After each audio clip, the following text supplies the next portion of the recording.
Okay, ಎಲ್ರು ನಮಸ್ಕಾರ. Welcome back to my YouTube channel. ಈ ಒಂದು ವಿಡಿಯೋ ಡಿಸ್ಕಸ್ ಮಾಡಪ್ಪ ಅಂದ್ರೆ, ನಾವು ಲಾಸ್ಟ್ ವಿಡಿಯೋದಲ್ಲಿ ಈ ಒಂದು ಪೊಲೀಸ್ ಕಾನ್ಸ್ಟೇಬಲ್ ಆಲ್ರೆಡಿ ರಿಕ್ರೂಟ್ಮೆಂಟ್ ಆಗೈತಿ, ನಿಮ್ಗೆಲ್ಲ ಗೊತ್ತಿರೋ ವಿಚಾರ. ಈ ಒಂದು ಸಂದರ್ಭದಲ್ಲಿ ಇನ್ನೊಂದು 50 ದಿನ ಬಾಕಿ ಉಳಿದದ. ಸೊ ಇನ್ನೊಂದು 50 ದಿನದಲ್ಲಿ ಏನನ್ನ ಮಾಡಬೇಕು ಮತ್ತೆ ಏನನ್ನ ಮಾಡಬಾರ್ದು ಅನ್ನೋದಕ್ಕೆ ಸಂಬಂಧಪಟ್ಟಂಗ ವಿಡಿಯೋನ ಮಾಡಿದ್ದೆ. ಸೊ ಅದನ್ನ ನಿಮ್ಗೆ ಏನಪ್ಪಾ ಅಂದ್ರೆ ಕಂಪಲ್ಸರಿ ಅದು ನಿಮ್ಗೆ ಕರೆಕ್ಟ್ ಅನ್ಸಿದ್ರೆ, ಹೌದಾ, ಅದು ನಿಮ್ಗೆ ಸತ್ಯ ಅನ್ಸಿದ್ರೆ ಅದನ್ನ ಫಾಲೋ ಮಾಡ್ರಿ. ಅದರಿಂದ ಏನಪ್ಪಾ ಅಂದ್ರೆ 100% ನಿಮ್ಗೆ ಹೆಲ್ಪ್ ಆಗತ್ತೆ ಅನ್ನೋ ಒಂದು ನಂಬಿಕೆ ನನಗದ. ರೈಟ್, ಈಗ ಏನ್ ಮಾಡಪ್ಪ ಅಂದ್ರೆ, ಈ ಒಂದು ವಿಡಿಯೋದಲ್ಲಿ ನಾನು ನಿಮ್ಗೆ ಹೇಳಿದೆ, ಹಿಂದೆ ವಿಡಿಯೋದಲ್ಲಿ ಹೇಳಿದಪ್ಪ ಅಂದ್ರೆ ಏನ್ ಮಾಡ್ಬೇಕು ಅನ್ನೋದ್ರಲ್ಲಿ ಪ್ರತಿದಿನ 1 ಅಥವಾ 2 ಕ್ವಶನ್ ಪೇಪರ್ ನ ನೀವು ಬಿಡಿಸ್ ಅಂತೇಳಿ ಆಲ್ರೆಡಿ ಹಿಂದಿನ ವಿಡಿಯೋದಲ್ಲಿ ಹೇಳಿದ್ದೆ. ಸೊ ಅದಕ್ಕೆ ಸಂಬಂಧಪಟ್ಟ ಏನಪ್ಪಾ ಅಂದ್ರೆ ಕೆಲವೊಂದು ಕ್ವಶನ್ ಪೇಪರ್ ನ ಬಿಡಿಸ್ತಾ ಹೋಗೋಣ. ಅದು ಕ್ವಶನ್ ಪೇಪರ್ ಯಾವ ತರ ಬಿಡಿಸ್ಬೇಕು, ಹೌದಾ, ಈ ಕೆಗೆ ಸಂಬಂಧಪಟ್ಟಾಗ ಏನೇನ್ ಕ್ವಶನ್ ಪೇಪರ್ ಯಾವ ತರ ಬಿಡಿಸಿದ್ರೆ ಅದು ನಮ್ಗೆ ಎಕ್ಸಾಮ್ಗೆ ಹೆಲ್ಪ್ ಆಗತ್ತ. ಅಥವಾ ಕ್ವಶನ್ ಪೇಪರ್ ಕೆದವಂತೂ ಯಾವುದೇ ಕ್ವಶನ್ಸ್ ಆಸ್ ಇಟ್ ಈಸ್ ಏನಪ್ಪಾ ಅಂದ್ರೆ ಏನು ರಿಪೀಟ್ ಆಗಂಗಿಲ್ಲ, ಹೌದಾ, ಅದಂತೂ ನಿಮ್ಗೆ ಗೊತ್ತಿರ್ಬೇಕು. ಬಟ್ ಏನಪ್ಪಾ ಅಂದ್ರೆ ಯಾಕೆ ಹಾಗಾದ್ರೆ ರಿಪೀಟ್ ಆಗ್ಲಿಕ್ಕೆ ಅಂದ್ರೆ ನಾವು ಯಾಕೆ ಕ್ವಶನ್ ಪೇಪರ್ ಬಿಡಿಸ್ಬೇಕು? ಕ್ವಶನ್ ಪೇಪರ್ ಕ್ವಶನ್ಸ್ ರಿಪೀಟ್ ಆಗದೆ ಇದ್ರು ಕೂಡ ಆ ಒಂದು ಏರಿಯಾದಲ್ಲಿ ಬೇರೆ ಕ್ವಶನ್ಸ್ ಅನ್ನ ತೆಗೆದಿರ್ತಾನ್ರಿ, ಹೌದಾ. ನೀವು ಲಾಸ್ಟ್ ಕ್ವಶನ್ ಪೇಪರ್ ತೆಗೆದು ನೋಡಿದಾಗ, ಈಗ ರಾಷ್ಟ್ರಪತಿ ಅಂತ ಬಂದಾಗ ಒಂದು ಕ್ವಶನ್ ಪೇಪರ್ ಏನಪ್ಪಾ ಅಂದ್ರೆ 100% ರಾಷ್ಟ್ರಪತಿ ಸಂಬಂಧಪಟ್ಟ ಒಂದು ಕ್ವಶನ್ ಇದ್ದೇ ಇರ್ತದೆ. ರೈಟ್, ಈ ಟೇಕ್ ರಿವರ್ ಅಂತ ಬಂದಾಗ ರಿವರ್ ಸಂಬಂಧಪಟ್ಟ ಒಂದು ಕ್ವಶನ್ ಬಂದೇ ಬರ್ತದೆ. ರೈಟ್, ನೆಕ್ಸ್ಟ್ ಏನಪ್ಪಾ ಅಂದ್ರೆ ಈ ರಾಮ್ಸರ್ ತಾಣ ಅಂತ ಬಂದಾಗ ಒಂದು ಎಕ್ಸಾಮ್ ಅಲ್ಲಿ ಕ್ವಶನ್ ಪೇಪರ್ ಅಲ್ಲಿ ಕೇಳಿದಾನೆ. ಸೊ ಹಂಗೆ ಈ ಕ್ವಶನ್ ಪೇಪರ್ ಬಿಡಿಸೋದ್ರಿಂದ ನೀವು ಓದ್ತಾ ಇರೋದು ಕರೆಕ್ಟ್ ಅದನ್ನ ಒಂದೊಂದು ಟೆಸ್ಟ್ ಮಾಡ್ಕೋಗೋಸ್ಕರ ಈ ಕ್ವಶನ್ ಪೇಪರ್ ನ ಕಂಪಲ್ಸರಿ ಬಿಡಿಸ್ಬೇಕು. ಬಟ್ ಕ್ವಶನ್ ಪೇಪರ್ ಬಿಡಿಸ್ಬೇಕಂತ ಹೇಳಿದಾರೆ ಅಂತ ತಿಳ್ಕೊಂಡು ನೀವೇನ್ ಮಾಡಬಾರ್ದು, ಓನ್ಲಿ ಕ್ವಶನ್ಸ್ ಮತ್ತೆ ಆನ್ಸರ್ಸ್ ನ ಬಯಾಟ್ ಹಾಕಬಾರ್ದು. ಹೌದಾ, ಆ ತರ ಕ್ವಶನ್ಸ್ ಮತ್ತು ಆನ್ಸರ್ಸ್ ಬಯಾಟ್ ಹಾಕಿದ್ರೆ ನಿಮ್ಗೆ ಅದೇ ಕ್ವಶನ್ ಪೇಪರ್ ಅದೇ ರಿಪೀಟ್ ಆದ್ರೆ ಮಾತ್ರ ನೀವು ಆನ್ಸರ್ ಹಾಕ್ತೀರಿ.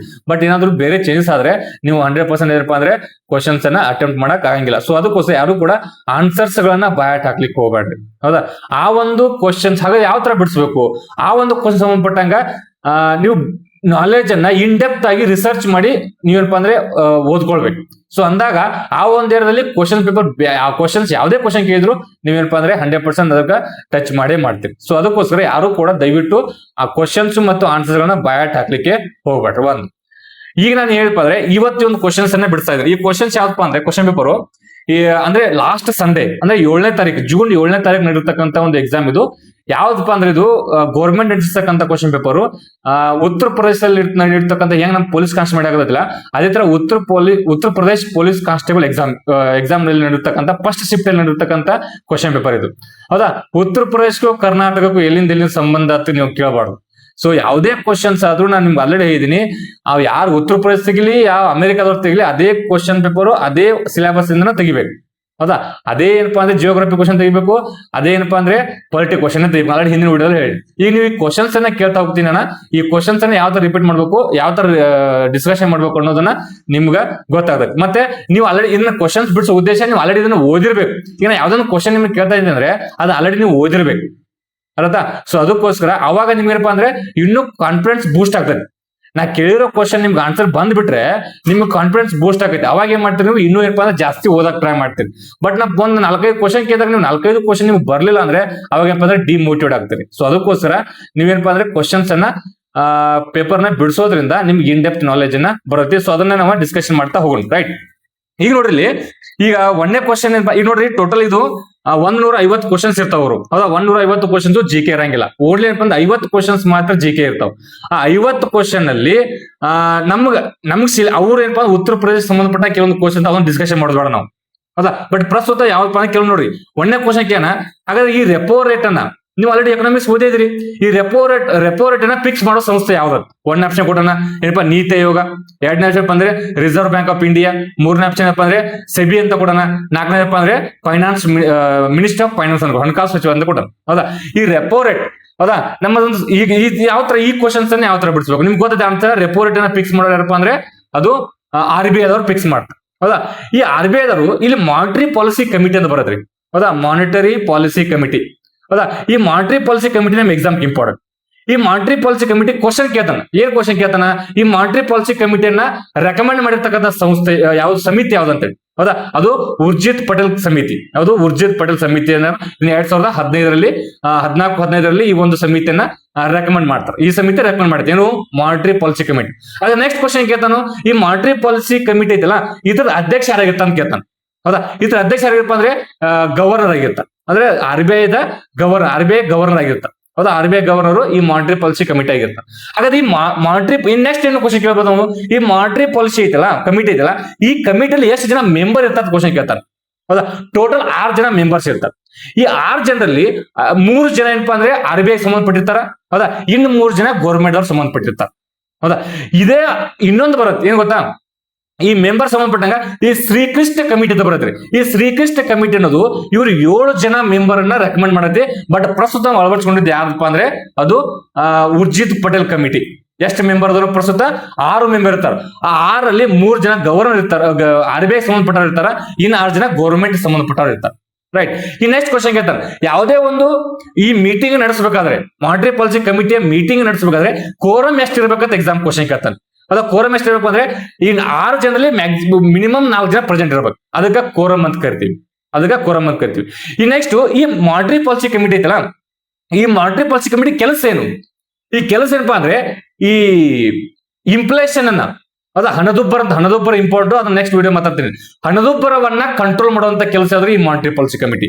ಹೌದಾ, ಇತರ ಅಧ್ಯಕ್ಷ ಯಾರಾಗಿರ್ತಪ್ಪ ಅಂದ್ರೆ RBI ಗವರ್ನರ್ ಆಗಿರ್ತಾರೆ. ಹೌದಾ, ಆ ಕ್ವಾಂಟಿಟೇಟಿವ್ ಮತ್ತು ಕ್ವಾಲಿಟೇಟಿವ್ ಅಂತ ಬರ್ತಾವ. ಹೌದಾ, ಅದರಲ್ಲಿ ಈ ರೆಪೋ ರೇಟು, ಹೌದಾ, ನೆಕ್ಸ್ಟ್ ರಿವರ್ಸ್ ರೆಪೋ ರೇಟು, ಹೌದಾ, ನೆಕ್ಸ್ಟ್ ಏನಪ್ಪಾ ಅಂದ್ರೆ CRR, next SLR, MSF, open market operation, ಹೌದಾ, ಬೇಸ್ ರೇಟು, ನೆಕ್ಸ್ಟ್ ಏನಪ್ಪಾ ಅಂದ್ರೆ ಬ್ಯಾಂಕ್ ರೇಟು. ಇವನ್ನೆಲ್ಲವನ್ನು ಮಾಡೋದು ಯಾವಪ್ಪ ಅಂದ್ರೆ ಈ RBI ಗವರ್ನರ್ ಎಲ್ಲಿ ಯಾವ ಒಂದು ಕಮಿಟಿಯಲ್ಲಿ ಮಾಡ್ತಾರಪ್ಪ ಅಂದ್ರೆ ಈ ಮಾನಿಟರಿ ಪಾಲಿಸಿ ಕಮಿಟಿಯಲ್ಲಿ ಫಿಕ್ಸ್ ಮಾಡ್ತಾರೆ. ಹೌದಾ, ಮಾನಿಟರಿ ಪಾಲಿಸಿಯಲ್ಲಿ ಫಿಕ್ಸ್ ಮಾಡ್ತಾರೆ. ಬಟ್ ಇದು ಮಾಡೋರು ಯಾರಪ್ಪ ಅಂದ್ರೆ ರಿಸರ್ವ್ ಬ್ಯಾಂಕ್ ಆಫ್ ಇಂಡಿಯಾ. ಹೌದಾ, ರಿಸರ್ವ್ ಬ್ಯಾಂಕ್ ಆಫ್ ಇಂಡಿಯಾ. ಈ ನೆಕ್ಸ್ಟ್ ಈ ವೋಟಿಂಗ್ ಆಗ್ತಾರಲ್ಲ, ಹೌದಾ, ವೋಟಿಂಗ್ ಹಾಕ್ಬೇಕಂದ್ರೆ ಈಗ 6 ಜನ ಮೆಂಬರ್ ಅಂತ ಹೇಳಿದೆ ನಾನು. ಹೌದಾ, ಕ್ವಶನ್ ಕೇಳ್ತಾರೆ ನೆಕ್ಸ್ಟ್ ಎಕ್ಸಾಮ್ ಈ ಮಾನಿಟರಿ ಪಾಲಿಸಿ ಕಮಿಟಿಯಲ್ಲಿ ಎಲ್ಲರಿಗೂ ಏನಪ್ಪಾ ಅಂದ್ರೆ ಒಂದೊಂದು ವೋಟ್ ಅವಕಾಶ ಇರ್ತೈತ್ರಿ, ವೋಟ್ ಹಾಕ್ಲಿಕ್ಕೆ. ಹೌದಾ, ಹಾಗಾದ್ರೆ ಗವರ್ನರ್ ವೋಟ್ ಹಾಕೋ ಪವರ್ ಇರ್ತತಿಲ್ಲ ಅಂತ ಕ್ವಶನ್ ಕೇಳ್ತಾರೆ ಎಕ್ಸಾಮ್. ಬಟ್ ಗವರ್ನರ್ ಏನಪ್ಪಾ ಅಂದ್ರೆ ಯಾವುದೇ ವೋಟ್ ಹಾಕುವಂತ ಅವಕಾಶ ಇರಂಗಿಲ್ಲ. ಬಟ್ ಎರಡು ಈಕ್ವಲ್ ಆದಾಗ ಕಾಸ್ಟಿಂಗ್ ವೋಟ್ ಹಾಕುವಂತ ಅಧಿಕಾರ ಯಾರಿಗಿರ್ತೈತಿ ಅಂದ್ರೆ ಸೆಕೆಂಡ್ ವೋಟ್ ಅಂತ ಕರೀತಾರೆ. ಅದಕ್ಕೆ ಕಾಸ್ಟಿಂಗ್ ವೋಟ್ ಹಾಕುವಂತ ಅಧಿಕಾರ ಯಾರಪ್ಪ ಅಂದ್ರೆ ಈ ಗವರ್ನರ್ ಇರ್ತೈತಿ. ಬಟ್ ಫಸ್ಟ್ ಗೆ ವೋಟ್ ಹಾಕಕ್ಕೆ ಅವಕಾಶ ಇರಂಗಿಲ್ಲ. ಏನಪ್ಪಾ ಅಂದ್ರೆ 2 ವೋಟ್ಗಳು ಈಕ್ವಲ್ ಆದಾಗ ಕಾಸ್ಟಿಂಗ್ ವೋಟ್ ಹಾಕುವಂತ ಯಾರಿದ್ರೆ ಈ ಗವರ್ನರ್ ಆಗಿರ್ತದೆ. ಹೌದಾ, ಇಷ್ಟೆಲ್ಲ ನಿಂಗೆ ಇನ್ಫಾರ್ಮೇಶನ್ ಗೊತ್ತಿರ್ಬೇಕು. ಮಾನಿಟರಿ ಪಾಲಿಸಿ ಯಾವಾಗ ಬತ್ತು, ಹೌದಾ, ಯಾರ ಸಮಿತಿಯ ಶಿಫಾರಸಿನ ಮೇರೆಗೆ ಬತ್ತು, ಹೌದಾ, ನೆಕ್ಸ್ಟ್ ಮಾನಿಟರಿ ಪಾಲಿಸಿ ಕಮಿಟಿ ಅಧ್ಯಕ್ಷ ಯಾರಾಗಿರ್ತಾರ, ಹೌದಾ, ಎಷ್ಟು ಜನ ಮೆಂಬರ್ ಇರ್ತಾರ, ರೈಟ್, ಆ ಮೆಂಬರ್ ಅಲ್ಲಿ ಕೋರಂ ಎಷ್ಟು ಇರಬೇಕು, 4 ಜನ ಇರಬೇಕು. ಹೌದಾ, ನೆಕ್ಸ್ಟ್ ಪ್ರತಿಯೊಬ್ಬರಿಗೆ ವೋಟಿಂಗ್ ಪವರ್ ಎಷ್ಟು ಇರ್ತೈತಿ, ಒಬ್ಬರಿಗೆ 1 ವೋಟ್ ಇರ್ತೈತಿ. ಹೌದಾ, ಗವರ್ನರ್ಗೆ ವೋಟಿಂಗ್ ಅವಕಾಶ ಇರ್ತೈತೆನಾ, ವೋಟಿಂಗ್ ಅವಕಾಶ ಇರಂಗಿಲ್ಲ. ಬಟ್ ಅವ್ರು ಯಾವಾಗ ವೋಟ್ ಹಾಕ್ತಾರಪ್ಪ ಅಂದ್ರೆ 2 ಈಕ್ವಲ್ ಆದಾಗ ಒಂದು ಕಾಸ್ಟಿಂಗ್ ವೋಟ್ ಅಂತ ಹಾಕ್ತಾರೆ, ಅದ ಸೆಕೆಂಡ್ ವೋಟ್ ಅಂತ ಕರೀತಾರ, ಅವಾಗ ಮಾತ್ರ ಅವಕಾಶ ಇರ್ತದ. ರೈಟ್, ಇದಕ್ಕೆ ಸಂಬಂಧಪಟ್ಟಂಗ ನಿನಗೆ ಇನ್ಫಾರ್ಮೇಶನ್ ಗೊತ್ತಿರ್ಬೇಕು.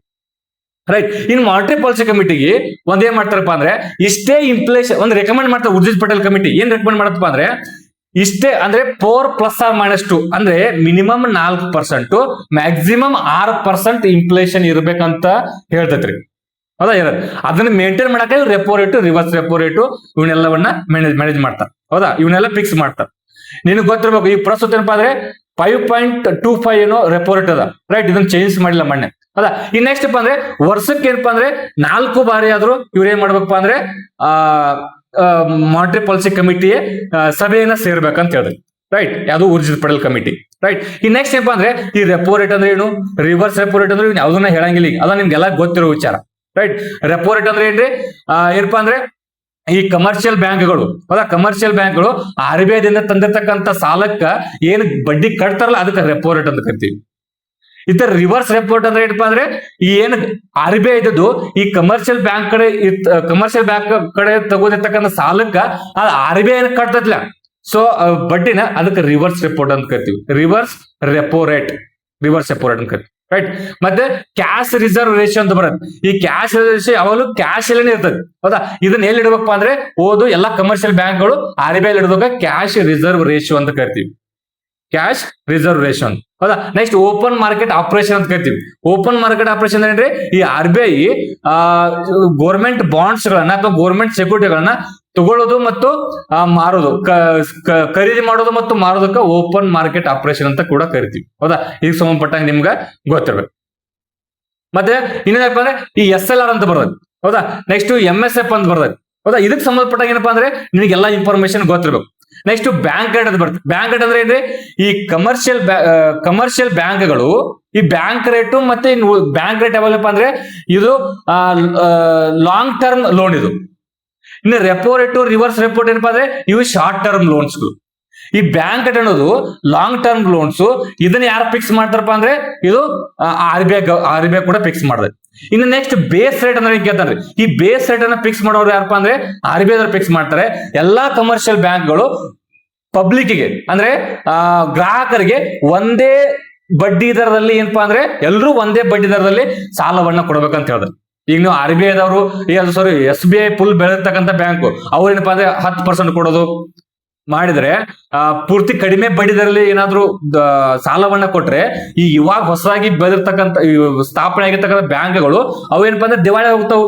ಯಾಕಪ್ಪ ಅಂದ್ರೆ ಅವರು ಕಡಿಮೆ ಬಡ್ಡಿ ದರದಲ್ಲಿ ಕೊಡಕ್ ಆಗಂಗಿಲ್ಲ. ಗೊತ್ತಲ್ಲ. ಸೊ ಅದಕ್ಕೋಸ್ಕರ ನಿಮ್ಗ ಇದಕ್ಕ ಗೊತ್ತು. ಇದಕ್ಕೆ ಸಂಬಂಧಪಟ್ಟಂಗೆ ನಿಮ್ಗೆ ಇನ್ಫಾರ್ಮೇಶನ್ ಗೊತ್ತಿರಲಿ. ಹಾಗಾದ್ರೆ ಇಲ್ಲಿ ಕ್ವಶನ್ ನೋಡ್ರಿ, ರೆಪೋ ರೇಟ್ ಅಂದ್ರೆ ಏನು, ಇದನ್ನ ಫಿಕ್ಸ್ ಮಾಡೋರು ಯಾರಪ್ಪ ಅಂದ್ರೆ ಈ ರಿಸರ್ವ್ ಬ್ಯಾಂಕ್ ಆಫ್ ಇಂಡಿಯಾ. ಈ ನೆಕ್ಸ್ಟ್ ಇನ್ನೊಂದು ಕ್ವಶನ್ ಏನ್ ನೋಡ್ರಿ, ಈ ಫಾರಿನ್ ಟ್ರೇಡ್ ಅಂತಾರಾಷ್ಟ್ರೀಯ ಏನ್ ಕ್ವಶನ್ ಕೇಳ. ನೆಕ್ಸ್ಟ್ ಎರಡನೇ ಕ್ವಶನ್, ಈ ಅಂತಾರಾಷ್ಟ್ರೀಯ ವ್ಯಾಪಾರವನ್ನು ಭಾರತದಲ್ಲಿ ನಿಯಂತ್ರಣ ಮಾಡೋ ಸಂಸ್ಥೆ ಯಾವ್ದು? ಅಂತಾರಾಷ್ಟ್ರೀಯ ವ್ಯಾಪಾರವನ್ನು ಭಾರತದಲ್ಲಿ ನಿಯಂತ್ರಣ ಮಾಡೋರು ಯಾರು?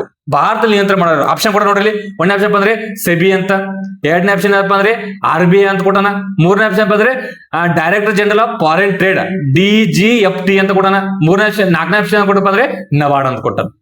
ಅಂದ್ರೆ ಭಾರತದಲ್ಲಿ ಅಂತಾರಾಷ್ಟ್ರೀಯ ಮಟ್ಟದ ವ್ಯಾಪಾರವನ್ನು ನಿಯಂತ್ರಣ ಮಾಡೋರು ಯಾರಪ್ಪ ಅಂದ್ರೆ ಇವ್ರು ಯಾರಪ್ಪ ಅಂದ್ರೆ director general of foreign trade. ಹೆಸರು director general of foreign trade. ಈ ನೆಕ್ಸ್ಟ್ ಕ್ವಶನ್ ಕೇಳ್ತಾನೆ, ಈ ಮನಿ ಮಾರ್ಕೆಟ್ ಹಣದ ಮಾರುಕಟ್ಟೆನ ನಿಯಂತ್ರಣ ಮಾಡೋದು ಯಾರು ಕೇಳ್ತಾನೆ? ಅದು ಯಾರಪ್ಪ ಅಂದ್ರೆ RBI ದವ್ರು ಮಾಡ್ತಾರೋ. ಅದಕ್ಕೆ ಸಂಬಂಧಪಟ್ಟ ನಿಮ್ಗೆ ಗೊತ್ತಿರ್ಬೇಕು. ನೆಕ್ಸ್ಟ್ ಈ ಬ್ಯಾಂಕ್ ಗಳನ್ನ ರೆಗ್ಯುಲೇಟ್ ಮಾಡೋರು ಯಾರು? ಬ್ಯಾಂಕ್ ಗಳನ್ನ ನಿಯಂತ್ರಣ ಮಾಡೋರು ಯಾರು ಕೇಳ್ತಾನೆ? ಅದು ಕೂಡ ಆನ್ಸರು RBI. ಈ ನೆಕ್ಸ್ಟ್ ಬಂಡವಾಳ ಮಾರುಕಟ್ಟೆ. ಬಂಡವಾಳ ಮಾರುಕಟ್ಟೆನ ನಿಯಂತ್ರಣ ಮಾಡೋರು ಯಾರು ಅಂತ ಕೇಳ್ತಾನ? ಕ್ಯಾಪಿಟಲ್ ಮಾರ್ಕೆಟ್ ನಿಯಂತ್ರಣ ಮಾಡೋದು ಯಾರಪ್ಪ ಅಂದ್ರೆ ಅದು ಸೆಬಿ ಮಾಡ್ತೈತಿ, ರೈಟ್. ಈ ನೆಕ್ಸ್ಟ್ ಸ್ಟಾಕ್ ಮಾರ್ಕೆಟ್ ಷೇರು ಮಾರುಕಟ್ಟೆನ ನಿಯಂತ್ರಣ ಮಾಡೋದು ಯಾರು ಕೇಳ್ತಾರ? ಅದು ಯಾರಪ್ಪ ಅಂದ್ರೆ ಸೆಬಿ ಮಾಡ್ತೈತಿ, ಹೌದಾ. ಈ ನೆಕ್ಸ್ಟ್ ಏನಪ್ಪಾ ಅಂದ್ರೆ ಈ ಪಿಂಚಣಿ ಹೌದಾ, ರಾಷ್ಟ್ರೀಯ ಪಿಂಚಣಿಯನ್ನ ನಿಯಂತ್ರಣ ಮಾಡಪ್ಪ ಅಂದ್ರೆ ಈ PFRD ಅಂತ ಬರ್ತೈತಿ, PFRD, ಹೌದಾ. ಈ ನೆಕ್ಸ್ಟ್ ಏನಪ್ಪಾ ಅಂದ್ರೆ ಏನು ಈ ಲೈಫ್ ಇನ್ಶೂರೆನ್ಸ್. ಭಾರತದಲ್ಲಿ ಈ ಇನ್ಶೂರೆನ್ಸ್ ನಿಯಂತ್ರಣ ಮಾಡುವಂತ ನೋಡಲ್ ಸಂಸ್ಥೆ ಯಾವ್ದು ಕೇಳ್ತಾರೆ? ಹೌದಾ, insurance regulation and development authority of India ಅಂತ ಬರೋದು, ಹೌದಾ. ಇಂಡಿಯಾ ಅವ್ರು ಏನಪ್ಪಾ ಅಂದ್ರೆ ಈ ಇನ್ಶೂರೆನ್ಸ್ ಅನ್ನ ನಿಯಂತ್ರಣ ಮಾಡುವಂತ ಸಂಸ್ಥೆ.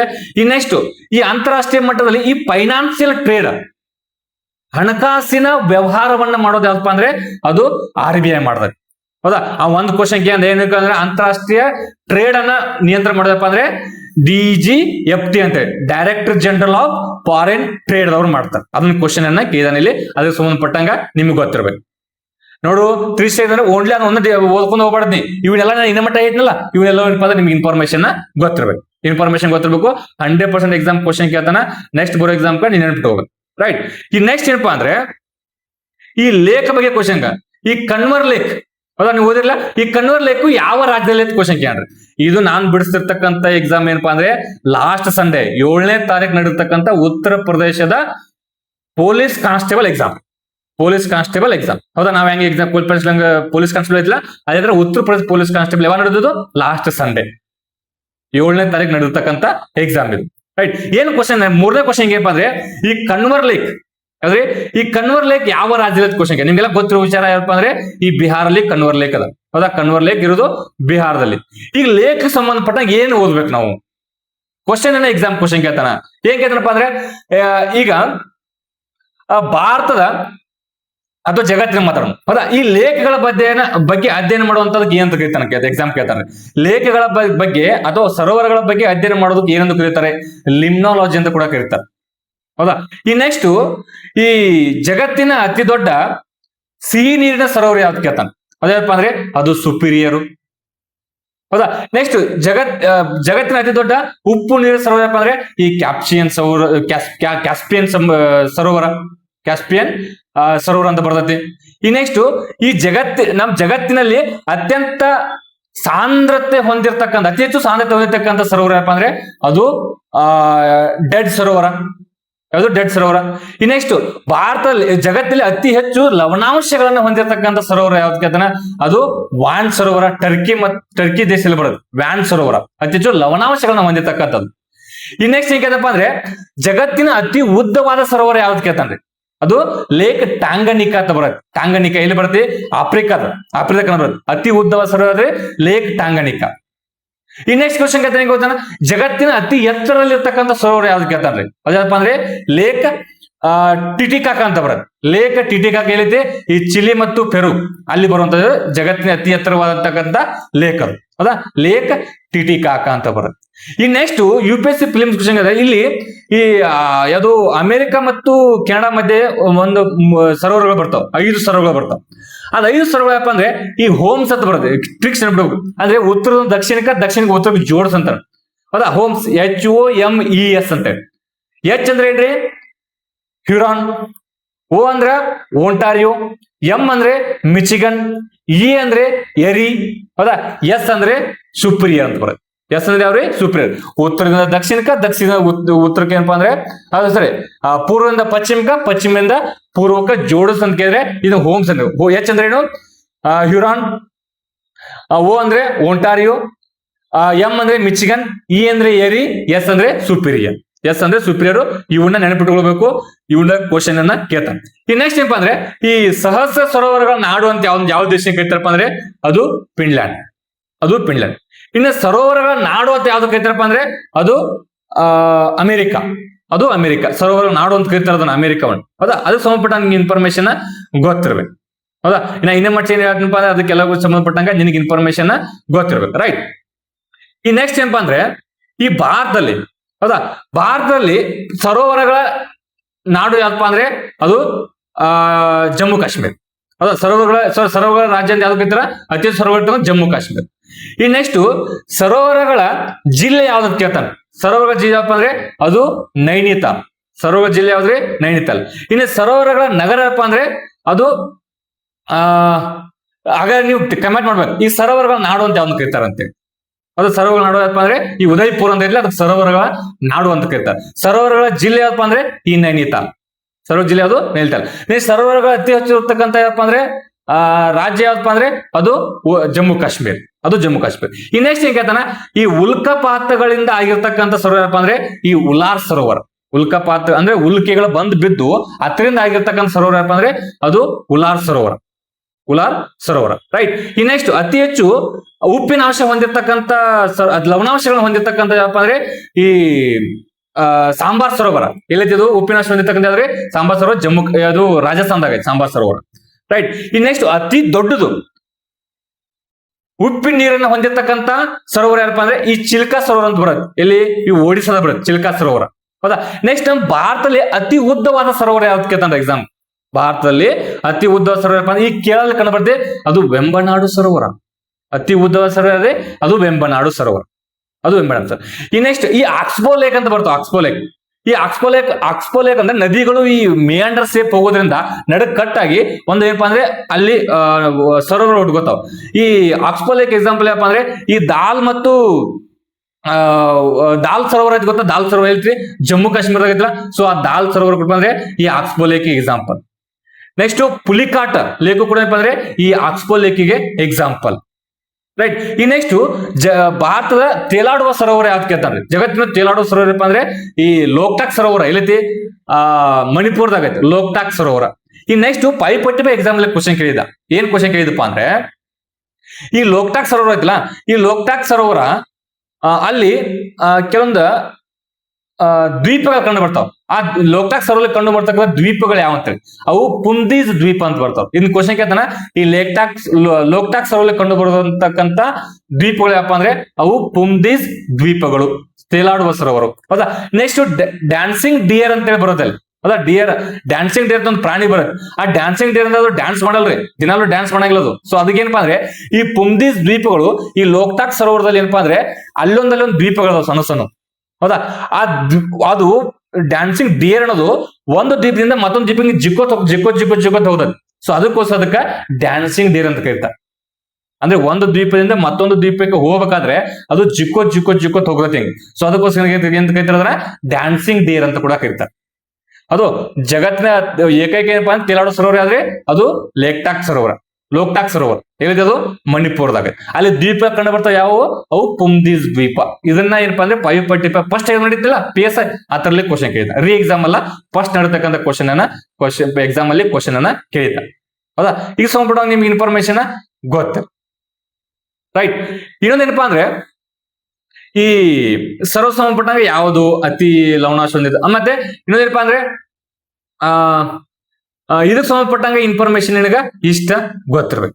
ಹೌದಾ, ಈ ನೆಕ್ಸ್ಟ್ ಈ ಸರೋವರಗಳನ್ನ ಅಭಿವೃದ್ಧಿ ಮಾಡೋಕ್ಕೋಸ್ಕರ ಈಗ ಅಮೃತ್ ಧರೋವರ ಅಂತೇಳಿ ಏನಪ್ಪಾ ಅಂದ್ರೆ ಒಂದು ಯೋಜನೆ ಜಾರಿ ತಂದ ಕರ್ನಾಟಕ ಸರ್ಕಾರ, ಅದು ಭಾರತ ಸರ್ಕಾರದವರು. ಅಂದ್ರೆ 75 ಸರೋವರಗಳನ್ನ ಅಭಿವೃದ್ಧಿ ಮಾಡೋಕ್ಕೋಸ್ಕರ ಅಮೃತ್ ಧರೋವರ ಅಂತೇಳಿ ಒಂದೇನಪ್ಪಾ ಅಂದ್ರೆ ಯೋಜನೆ ಕೂಡ ಇದರ ಜಾರಿಗೆಯನ್ನ ತಗೊಂಬಂದ. ಸಂಬಂಧಪಡೋದು ಸರೋವರಗಳಿಗೆ ಸಂಬಂಧಪಟ್ಟಂಗ ನಿನ್ಗೆ ಇಷ್ಟು ಇನ್ಫಾರ್ಮೇಶನ್ ನಿನಗೆ ಗೊತ್ತಿರ್ಬೇಕು. ಈ ನೆಕ್ಸ್ಟ್ ಕ್ವಶನ್ ನೋಡ್ರಿ, ನೀವು ಆಲ್ರೆಡಿ ಓದಿರ್ತೀರಿ. ಕ್ವಶನ್ ಏನಪ್ಪಾ ಅಂದ್ರೆ ಈ ಯೂನಿಫಾರ್ಮ್ ಸಿವಿಲ್ ಕೋಡ್ ನಾ ಆಲ್ರೆಡಿ ಹಿಂದಿನ ವಿಡಿಯೋದಲ್ಲಿ ಡಿಸ್ಕಷನ್ ಮಾಡಿದ್ವಿ. ಅಂದ್ರೆ ಏಕರೂಪ ನಾಗರಿಕತೆ ಸಂಹಿತೆಗೆ ಸಂಬಂಧಪಟ್ಟ ಕ್ವಶನ್ ಅನ್ನ ಕೇಳಿದ. ಅದ ಹಾಗಾದ್ರೆ ನೀವು ಏಕರೂಪ ನಾಗರಿಕ ಸಂಬಂಧಪಟ್ಟ ಏನ್ ಕ್ವಶನ್ ಏನಪ್ಪಾ ಅಂದ್ರೆ ಏಕರೂಪ ನಾಗರಿಕ ಸಂಹಿತೆಯನ್ನ ಅಳವಡಿಸಿಕೊಂಡಿರ್ತಕ್ಕಂಥ 2ನೇ ರಾಜ್ಯ ಯಾವುದಂತ ಕ್ವಶನ್ ಅನ್ನ ಕೇಳಿದ. ಸಂಡೇ ನಡೆದಿರ್ತಕ್ಕಂಥ ಎಕ್ಸಾಮ್, ರೀಸೆಂಟ್ ನಡೆದಿರ್ತಕ್ಕಂಥ ಎಕ್ಸಾಮ್ ಇದು. ಹೌದಾ, ಈ ಕ್ವಶನ್ ಯಾಕೆ ಕೇಳಾಕತ್ತೀನಿಪ್ಪ ಅಂದ್ರೆ ನಿನಗ್ ಖುಷಿ ಆಗ್ಬೇಕು. ಹೌದಲ್ಲ, ನಾ ಇದನ್ನ ಓದಿದಿನಲ್ಲಪ್ಪ, ನಮ್ ಕರ್ನಾಟಕದ ಕ್ವಶನ್ ಕೇಳಿದ್ರೆ ನಾನು ಬಿಡಿಸ್ತೀನಿ.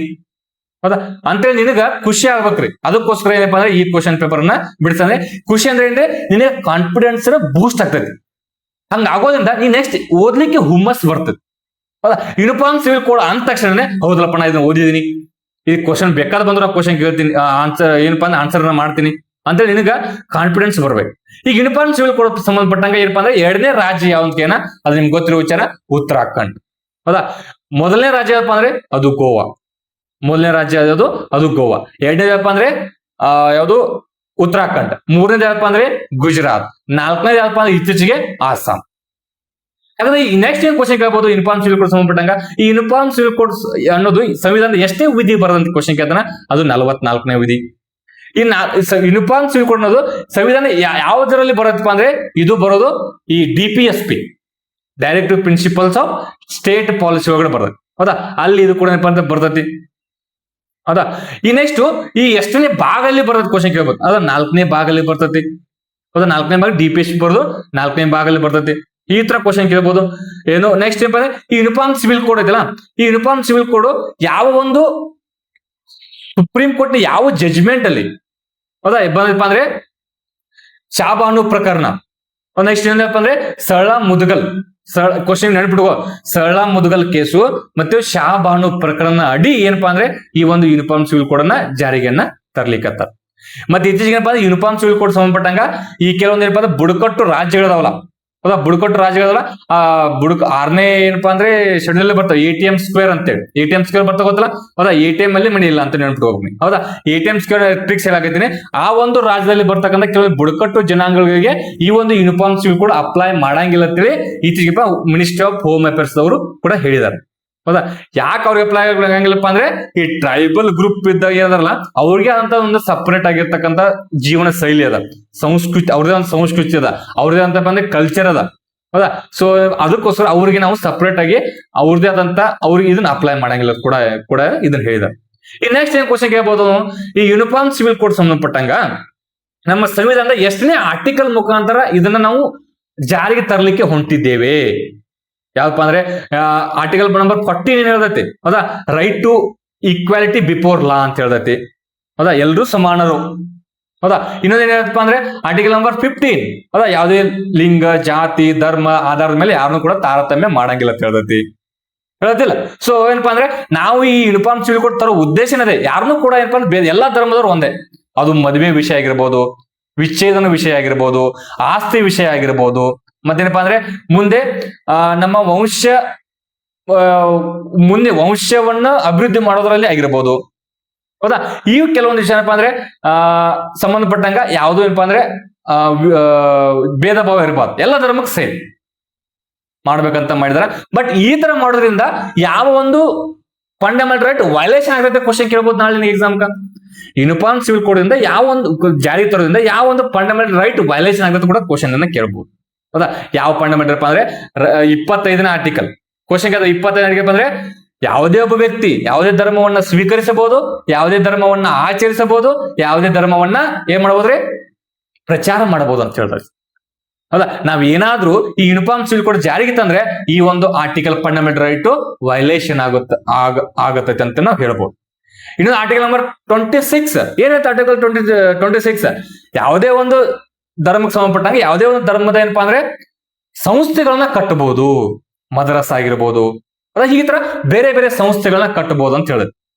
ಅದು ಅಲ್ಲಿ ನಾವು ಸಪರೇಟ್ ಆಗಿರ್ತಕ್ಕಂಥ ಎಜುಕೇಶನ್ ಕೊಡಬಹುದು, ಧರ್ಮದ ಬಗ್ಗೆ ಪ್ರಚಾರ ಮಾಡಬಹುದು ಅಂತ ಹೇಳುತ್ತೆ. ಸೊ ಯೂನಿಫಾರ್ಮ್ ಸಿವಿಲ್ ಕೋಡ್ ತರೋದ್ರಿಂದ ಇದಕ್ಕೆ ಏನಪ್ಪಾ ಅಂದ್ರೆ ಎಫೆಕ್ಟ್ ಆಗುತ್ತದೆ ಅಂತೇಳಿ ಏನಪ್ಪಾ ಅಂದ್ರೆ ವಾದವನ್ನು ಕೂಡ ಅದ. ರೈಟ್, ಇದು ಸಂಬಂಧಪಟ್ಟ ಏನಪ್ಪಾ ಅಂದ್ರೆ ಯೂನಿಫಾರ್ಮ್ ಸಿವಿಲ್ ಕೋಡ್ ಸಂಬಂಧಪಟ್ಟಂಗ ನಿನ್ಗೆ ಇನ್ಫಾರ್ಮೇಶನ್ ಇಷ್ಟು ಗೊತ್ತಿರಬೇಕು.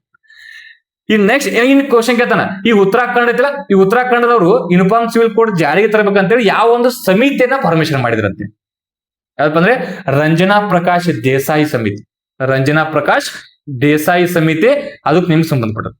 ಈ ನೆಕ್ಸ್ಟ್ ಈ ಕ್ಷೇತ್ರ ಮರು ವಿಂಗಡಣೆ ಮಾಡಕತ್ತಾರಲ್ಲ ಜಮ್ಮು ಕಾಶ್ಮೀರಲ್ಲಿ, ಅವಾಗ ಯಾವ್ದೋ ಒಂದು ಸಮಿತಿ ಪರ್ಮಿಷನ್ ಮಾಡಿದ್ರಪ್ಪ ಅಂದ್ರೆ ಅದೇ ಕೂಡ ಏನಪ್ಪ ಅಂದ್ರೆ ರಂಜನಾ ಪ್ರಕಾಶ್ ದೇಸಾಯಿ ಸಮಿತಿ. ಅದು ಸಂಬಂಧಪಟ್ಟ ಇನ್ಫಾರ್ಮೇಶನ್ ನಿನಗ ಗೊತ್ತಿರ್ಬೇಕು. ಈ ನೆಕ್ಸ್ಟ್ ಏನಪ್ಪಾ ಅಂದ್ರೆ ಇಲ್ಲಿ ಇನ್ನೊಂದು ಕ್ವಶನ್ ಏನ ಈ ಪೊಲೀಸ್ ಡಿಪಾರ್ಟ್ಮೆಂಟ್ ಸಂಬಂಧಪಟ್ಟಂಗೆ ಕ್ವಶನ್ ಇದೆ. BPRD ಬಂದ bureau of police research and development. Bureau of police research and development ಅಂದ್ರೆ BPRD ಅಂತ ಬರ್ತದೆ. ಈ BPRD ಅನ್ನೋ ಸಂಸ್ಥೆ ಯಾವಾಗ ಸ್ಥಾಪನೆ ಆದಂತ ಕ್ವಶನ್ ಕೇಳ್ತಾರೆ ಎಕ್ಸಾಮ್. ಇದು ಸ್ಥಾಪನೆ ಇದೆಯಪ್ಪ ಅಂದ್ರೆ 1970ರಲ್ಲಿ ಸ್ಥಾಪನೆ ಆಗಿದೆ. ಹೌದಾ, ಇದ್ರ ಕೇಂದ್ರ ಕಚೇರಿ ಇದಪ್ಪ ಅಂದ್ರೆ ಇದಕ್ಕೆ ಡೆಲ್ಲಿ ಒಳಗಡೆ BPRD. ನೆಕ್ಸ್ಟ್ ಈ ಒಂದು BPRD ಯಾವ ಒಂದು ಸಚಿವಾಲಯದ ಕೆಲಸ ಮಾಡದಪ್ಪ ಅಂದ್ರೆ ಕೇಂದ್ರ ಗೃಹ ಸಚಿವಾಲಯದ ಅಡಿ ಕೆಲಸವನ್ನ ಮಾಡುತ್ತದೆ. ರೈಟ್, ಈ ನೆಕ್ಸ್ಟ್ ಈ BPRD ಕೆಲಸ ಏನಪ್ಪಾ ಅಂದ್ರೆ ಈಗೇನ ಪೊಲೀಸ್ ಡಿಪಾರ್ಟ್ಮೆಂಟ್ ಅಲ್ಲಿ, ಹೌದಾ, ಪೊಲೀಸ್ ಡಿಪಾರ್ಟ್ಮೆಂಟ್ ಆಗಿರ್ಬೋದು ಮತ್ತು ಡಿಫೆನ್ಸ್ ಅಲ್ಲಿ ಆಗಿರ್ಬೋದು. ಹೌದಾ, ಅಂದ್ರೆ ಈ ಪೊಲೀಸ್ ಡಿಪಾರ್ಟ್ಮೆಂಟ್ ಅಲ್ಲಿ ನಾವೇನ್ ಸೆಲೆಕ್ಟ್ ಆಗಿ ಹೋಗ್ತಿಲ್ಲ ಇವಾಗ ಪೊಲೀಸರು, PSI, IPS ಆಫೀಸರ್ಸ್ಗಳು, DYSPಗಳು ಏನು ಸೆಲೆಕ್ಟ್ ಆಗಿ ಹೋಗ್ತಿಲ್ಲ, ಇವ್ರಿಗೆ ಯಾವ ತರ ನಾವು ಟ್ರೈನಿಂಗ್ ಅನ್ನ ಕೊಡಬೇಕು, ಈ ಟ್ರೈನಿಂಗ್ ಸಂಬಂಧಪಟ್ಟಂಗ ರಿಸರ್ಚ್ ಅನ್ನು ಮಾಡೋದು ಮತ್ತು ಡೆವಲಪ್ಮೆಂಟ್ ಮಾಡುವಂತ ಕೆಲಸ ಯಾವ್ದು ಮಾಡಪ್ಪ ಅಂದ್ರೆ ಈ BPRD ಮಾಡೋದು. ಹೆಸರಾಗುತ್ತೆ bureau of police research and development. ನೋಡಿ, bureau of police research and development, police ಸಂಬಂಧಪಟ್ಟಂಗ ರಿಸರ್ಚ್ ಮಾಡೋದು ಮತ್ತೆ ಅದನ್ನ ಅಭಿವೃದ್ಧಿ ಮಾಡುವಂತ ಸಂಸ್ಥೆ ಯಾವ್ದು ಮಾಡತ್ರಿ ಈ BPRD ಮಾಡೋದು. ಹೌದಾ, ಈ ಸ್ಥಾಪನೆ ಆಗಿದ್ದು 1970ರಲ್ಲಿ. ಕೇಂದ್ರ ಕಚೇರಿ ಇರೋದು ಎಲ್ಲಿಪ್ಪ ಅಂದ್ರೆ ದೆಹಲಿಯಲ್ಲಿ. ಯಾವಾಗ ಸಚಿವಾಲಯದಲ್ಲಿ ಕೆಲಸ ಮಾಡುತ್ತೆ? Ministry of home affairs. Ministry of home affairs ಇದು ಅಡಿ ಇದು ಕೆಲಸವನ್ನ ಮಾಡುತ್ತದೆ. ಗೊತ್ತಲ್ಲ, ಇಟ್ಸ್ ಇನ್ಫಾರ್ಮೇಶನ್ ನಿನಗ ಪೊಲೀಸ್ ಸಂಬಂಧಪಟ್ಟಂಗ ಗೊತ್ತಿಡು. ಈ ನೆಕ್ಸ್ಟ್ ಏನ್ ಕ್ವಶನ್ ಹೇಳ್ಬೋದು, ಪೊಲೀಸ್ ಕಮಿಷನರೇಟ್ ಎಡದಪ್ಪ ಅಂದ್ರೆ ನಮ್ ಕರ್ನಾಟಕದಲ್ಲಿ 6 ಅದಾವ. ಹೌದಾ, ಪೊಲೀಸ್ ವಲಯಗಳು ಎಷ್ಟಪ್ಪ ಅಂದ್ರೆ 7 ವಲಯಗಳದಾವ. ರೈಟ್, ವಲಯಗಳದಾವ. ಈ ವಲಯದ ಮುಖ್ಯಸ್ಥ ಯಾರಾಗಿರಪ್ಪ ಅಂದ್ರೆ IGP ಆಗಿರ್ತಾರ. ಹೌದಾ, IGP ರ್ಯಾಂಕ್ ನವ್ರು ಆಗಿರ್ತಾರ. ಹೌದಾ, ನಿಮ್ಗೆ ಇನ್ಫಾರ್ಮೇಶನ್ ಇಷ್ಟ ಕೇಳ್ತಾರ, ನಿಮ್ಗೆ ಗೊತ್ತಿರ. ಹೌದಾ, ಮೊದಲೆಲ್ಲ ಕೇಳ್ತಿದ್ದವನ್ನ KSP ನಡೆಸುವಾಗ ವಲಯಗಳು ಎಷ್ಟದಾವ, ವಲಯಗಳ ಮುಖ್ಯಸ್ಥ ಯಾರಿರ್ತಾರ, ನೆಕ್ಸ್ಟ್ ಅಂದ್ರೆ ಈ ಕಮಿಷನರೇಟ್ ಎಷ್ಟು ಕಮಿಷನರೇಟ್ ಇದಾವ ಅಂತವೆಲ್ಲ ಕ್ವಶನ್ ಕೇಳಿದ್ದ. ಬಟ್ ಈಗೇನಪ್ಪ ಅವೆಲ್ಲ KEಗೆ ಸಂಬಂಧಪಟ್ಟಂಗ ಅಂದ್ರೆ ನನ್ನ ಪ್ರಕಾರ ಅವನು ಕೇಳೋದು ಡೌಟ್. ರೈಟ್, ಇನ್ ನೆಕ್ಸ್ಟ್ ನೋಡು, ಇನ್ನ ನಾನು ಆಲ್ರೆಡಿ ಹಿಂದಿನ ಡಿಸ್ಕಷನ್ ಮಾಡಿದ್ದೀನಿ. ಏನು KVD ಡಿಸ್ಕಷನ್ ಮಾಡುವಾಗ ಆಲ್ರೆಡಿ ಹೇಳಿದ್ದೀನಿ ನಾನು. ಏನಪ್ಪಾ ಅಂದ್ರೆ ಈ ಕೆಲವೊಂದು ಸಿಟಿಗಳು, ಇಂಪಾರ್ಟೆಂಟ್ ಸಿಟಿಗಳು ಮತ್ತೆ ಅವು ಯಾವ ನದಿ ದಂಡೆ ಮೇಲೆ ಕ್ವಶನ್ ಕೇಳ್ತಾನೆ. ಇಲ್ಲಿ ಏನ್ ಕ್ವಶನ್ ಏನಪ್ಪಾ ಅಂದ್ರೆ ಈ ಪ್ಯಾರಿಸ್, ಫ್ರಾನ್ಸ್ ನ ಪ್ಯಾರಿಸ್ ಯಾವ ನದಿ ದಂಡೆ ಮೇಲೆ ಕ್ವಶನ್ ಕೇಳ. ಆಪ್ಷನ್ ಕೊಡ ನೋಡಿ, ಅಮೆಜಾನ್ ಫಾರೆಸ್ಟ್, ಅಮೆಜಾನ್ ನದಿ, ನೆಕ್ಸ್ಟ್ ಅಂದ್ರೆ ಲೋಯಸ್, ನೆಕ್ಸ್ಟ್ ಡ್ಯಾನೂಬ್, ನೆಕ್ಸ್ಟ್ ಅಂದ್ರೆ ಸೀನ್ ಅಂತ ಕ್ವಶನ್ ಕೇಳ. ಅದ ಕ್ವಶನ್ ನಿಮ್ಗೆ ಏನಪ್ಪಾ ಅಂದ್ರೆ ಗೊತ್ತಾಗತ್ತಿಲ್ಲ, ನಾನು ನಿಮ್ಗೆ ಓದಿದ್ರೆ ತನಸ್ಬೇಕು ನಾ ಹೇಳ್ತಿರೋದು. ಅದು ಆಲ್ರೆಡಿ ನಾವು ಡಿಸ್ಕಷನ್ ಮಾಡಿವಿ. ಮತ್ತೆ ನೀವು ಕೂಡ ಓದಿರ್ತೀರಿ, ನಾನು ಡಿಸ್ಕಷನ್ ಮಾಡಿಲ್ಲ, ನೀವು ಕೂಡ ಓದಿರ್ತೀರಿ. ಹೌದಾ, ನಾವು ಡಿಸ್ಕಷನ್ ಮಾಡಲಿ ನಾವು ಹೇಳುವಾಗ ಹೇಳಿದ್ವಿ. ಹೌದಾ, ಅರ್ಥ. ಈಗ ನೋಡ್ರಿ, ಈಗ ಪ್ಯಾರಿಸ್ ನಿಮ್ಗೆ ಗೊತ್ತಿರ್ಬೇಕು. ಯಾವ ಪ್ಯಾರಿಸ್ ಯಾವ ನದಿ ದಂಡೆ ಮೇಲೆ ಅಂದ್ರೆ ಈ ಸಿ ನದಿ ದಂಡೆ ಮೇಲೆ, ಸಿ ನದಿ ದಂಡೆ ಮೇಲೆ. ಹೌದಾ, ಇನ್ ಈ ತರ ನಿಮ್ಗೆ ನಾ ಕ್ವಶನ್ ಕೇಳ್ತಾ ಬರ್ತಾ. ರೈಟ್, ಈ ಲಂಡನ್ ಮತ್ತೆ ಲಂಡನ್ ಯಾವ ನದಿ ದಂಡೆ ಮೇಲೆ ಐತಿ? ಹೌದಾ, ನ್ಯೂಯಾರ್ಕ್ ಯಾವ ನದಿ ದಂಡೆ ಮೇಲೆ ಐತಿ? ಈ ನೆಕ್ಸ್ಟ್ ಈ ಟರ್ಕಿ ಅಂಕಾರ ಟರ್ಕಿಯ ಅಂಕಾರ ಕ್ವಶನ್ ಕೇಳಿದ. ಈ ಟರ್ಕಿಯ ಅಂಕಾರ ಯಾವ ನದಿ ದಂಡೆ ಮೇಲೆ ಐತೆ? 545 ಕ್ವಶನ್ ಅಲ್ಲಿ ಎಕ್ಸಾಮ್ ಫಸ್ಟ್ ನಡೀತಲ್ಲ ಅದಕ್ಕೆ ಕ್ವಶನ್ ಕೇಳಿದ. ಈ ಟರ್ಕಿಯ ಅಂಕಾರ ಯಾವ ನದಿ ದಂಡೆ ಮೇಲೆ ಐತೆ? ಯಾವ ನದಿ ಅಂದ್ರೆ ಇದು ಈ ಕಾಜಿಲ್ ಅಥವಾ ನದಿ ಬರೋದು ಆ ನದಿ ದಂಡೆ ಮೇಲೆ ಐತೆ. ಹೌದಾ? ಈ ನೆಕ್ಸ್ಟ್ ಈ ಈಜಿಪ್ಟ್ ದೇಶದ ರಾಜಧಾನಿ ಕೈರೋ. ಕೈರೋ ಯಾವ ನದಿ ಅಂದ್ರೆ ಅದು ನೈಲ್ ನದಿ ದಂಡೆ ಮೇಲೆ ಐತೆ. ರೈಟ್. ನೆಕ್ಸ್ಟ್ ಈ ಲಂಡನ್ ಈ ಹಡ್ಸನ್ ನದಿ ದಂಡೆ ಮೇಲೆ ಐತಿ. ಲಂಡನ್ ಯಾವ್ದ್ರಿ? ಹಡ್ಸನ್ ನದಿ ದಂಡೆ ಮೇಲೆ ಐತಿ. ನೆಕ್ಸ್ಟ್ ನ್ಯೂಯಾರ್ಕ್ ನದಿ ದಂಡೆ ಮೇಲೆ ಐತಿ. ಅಂದ್ರೆ ಅದು ನ್ಯೂಯಾರ್ಕ್ ಒಂದು ಕಮೆಂಟ್ ಹಾಕಿ ನೋಡ್ರಿ, ನ್ಯೂಯಾರ್ಕ್ ಯಾವ ನದಿ ದಂಡೆ ಮೇಲೆ ಐತಿ ಕಮೆಂಟ್ ಹಾಕಿ. ರೈಟ್. ನೆಕ್ಸ್ಟ್ ಈ ಲಕ್ನೋ ಯಾವ ನದಿ ಅಂದ್ರೆ ಈ ಗೋಮತಿ ನದಿ ದಂಡೆ ಮೇಲೆ ಐತಿ. ರೈಟ್. ನೆಕ್ಸ್ಟ್ ಈ ಕೋಲ್ಕತ್ತಾ ಯಾವ ನದಿ ಅಂದ್ರೆ ಈ ಹೂಗ್ಲಿ ನದಿ ದಂಡೆ ಮೇಲೆ ಐತಿ. ರೈಟ್. ನೆಕ್ಸ್ಟ್ ಈ ಯಾವುದು ಗೋವಾದು ಪಣಜಿ ಯಾವ ನದಿ ಮೇಲೆ ಕ್ವಶನ್ ಕೇಳ್ತಾನ. ಯಾವಪ್ಪ ಅಂದ್ರೆ ಈ ಇದು ಬರ್ತದೆ ಯಾವುದು ಮಹದಾಯಿ. ಹೌದಾ? ಮಹದಾಯಿ ನದಿ ಮೇಲೆ ಐತಿ. ಹೌದಾ? ನೆಕ್ಸ್ಟ್ ಏನಪ್ಪಾ ಅಂದ್ರೆ ಈ ತರ ನಿಮ್ಗನ ಕ್ವಶನ್ಸ್ ಅನ್ನ ಕೇಳ್ತಾ ಹೋಗ್ತಾನ. ಅವನ್ನ ನಿಮ್ ನೆನಪಿಟ್ಕೋಬಹುದು. ಇವನ್ನ ನೆನಪಿಟ್ಕೊಂಡ್ರೆ 100% ಏನಪ್ಪಾರೆ ಎಕ್ಸಾಮ್ ಅಲ್ಲಿ ಹೆಲ್ಪ್ ಆಗುತ್ತೆ. ರೈಟ್. ನೆಕ್ಸ್ಟ್ ನೋಡ್ರಿ,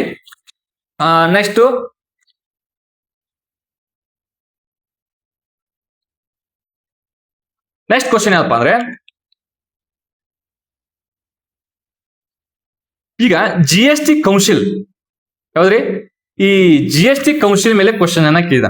ಎಲ್ಲಿ ಕ್ವಶನ್ ಅಂದ್ರೆ ಯಾಕೆ ನಾವು ಹೊಳ್ಸತ್ತೀನಿ ಅಂದ್ರೆ ಇಲ್ಲಿ ಬೇರೆ ಬೇರೆ ಕ್ವಶನ್ಸ್ ಇರ್ತಾವ ಅವ್ರ ರಾಜ್ಯದ್ದು, ಅವು ನಮ್ಗೆ ಅವಶ್ಯಕತೆ ಇಲ್ಲ. ಸೊ GST ಕೌನ್ಸಿಲ್ ಮೇಲೆ ಕ್ವಶನ್ಸ್ ಅನ್ನ ಕೇಳ ಏನ್ ಆಲ್ರೆಡಿ ಡಿಸ್ಕಷನ್ ಮಾಡಿರೋದನ್ನ. ಹೌದಾ? ಈಗ GST ಏನ್ ಕ್ವಶನ್ ಕೇಳ ಈಗ ಬಟ್ ಅಕ್ಟೋಬರ್ 2025 ಹೌದಾ GST ಕೌನ್ಸಿಲ್ ಮೀಟಿಂಗ್ ನಡೆದಾಗ ಈ GST ಟ್ಯಾಕ್ಸ್ ಏನ್ ಸ್ಲ್ಯಾಬ್ಗಳದಲ್ಲ ಹೈಯೆಸ್ಟ್ ಯಾವ ಸ್ಲ್ಯಾಬ್ ಇತ್ತು ಅಂತ ಕ್ವಶನ್ ಕೇಳ.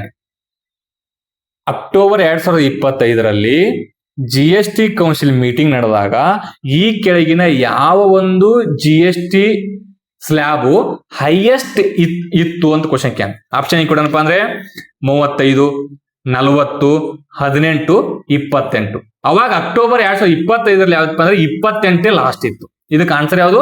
28. ಹಾಗಾದ್ರೆ ಪ್ರಸ್ತುತ ಏನಾದ್ರು ನಾಳೆ ನಮ್ಮ ಎಕ್ಸಾಮ್ ಗಳಲ್ಲಿ ಕ್ವಶನ್ ಕೇಳಿದ್ರೆ ಹೌದಾ ಇತ್ತೀಚೆಗೆ GST ಕೌನ್ಸಿಲ್ ಹೌದಾ GST ಕೌನ್ಸಿಲ್ ಅನ್ನೋದೇನಪ್ಪ ಈಗ ಸಂಬಂಧಪಟ್ಟಾಗ ನಮ್ಗೆ ಎಕ್ಸಾಮ್ ಇಂಪಾರ್ಟೆಂಟ್.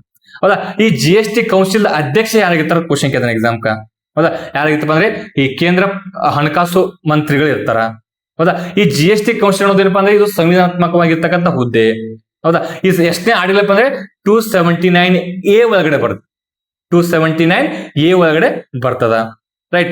ನೆಕ್ಸ್ಟ್ ಈ GST ಕೌನ್ಸಿಲ್ ಒಳಗಡೆ ಮೆಂಬರ್ ಯಾರಾಗಿರ್ತಾರ ಎಕ್ಸಾಮ್ ಕ್ವಶನ್ ಕೇಳ್ತಾನ. ಹೌದಾ?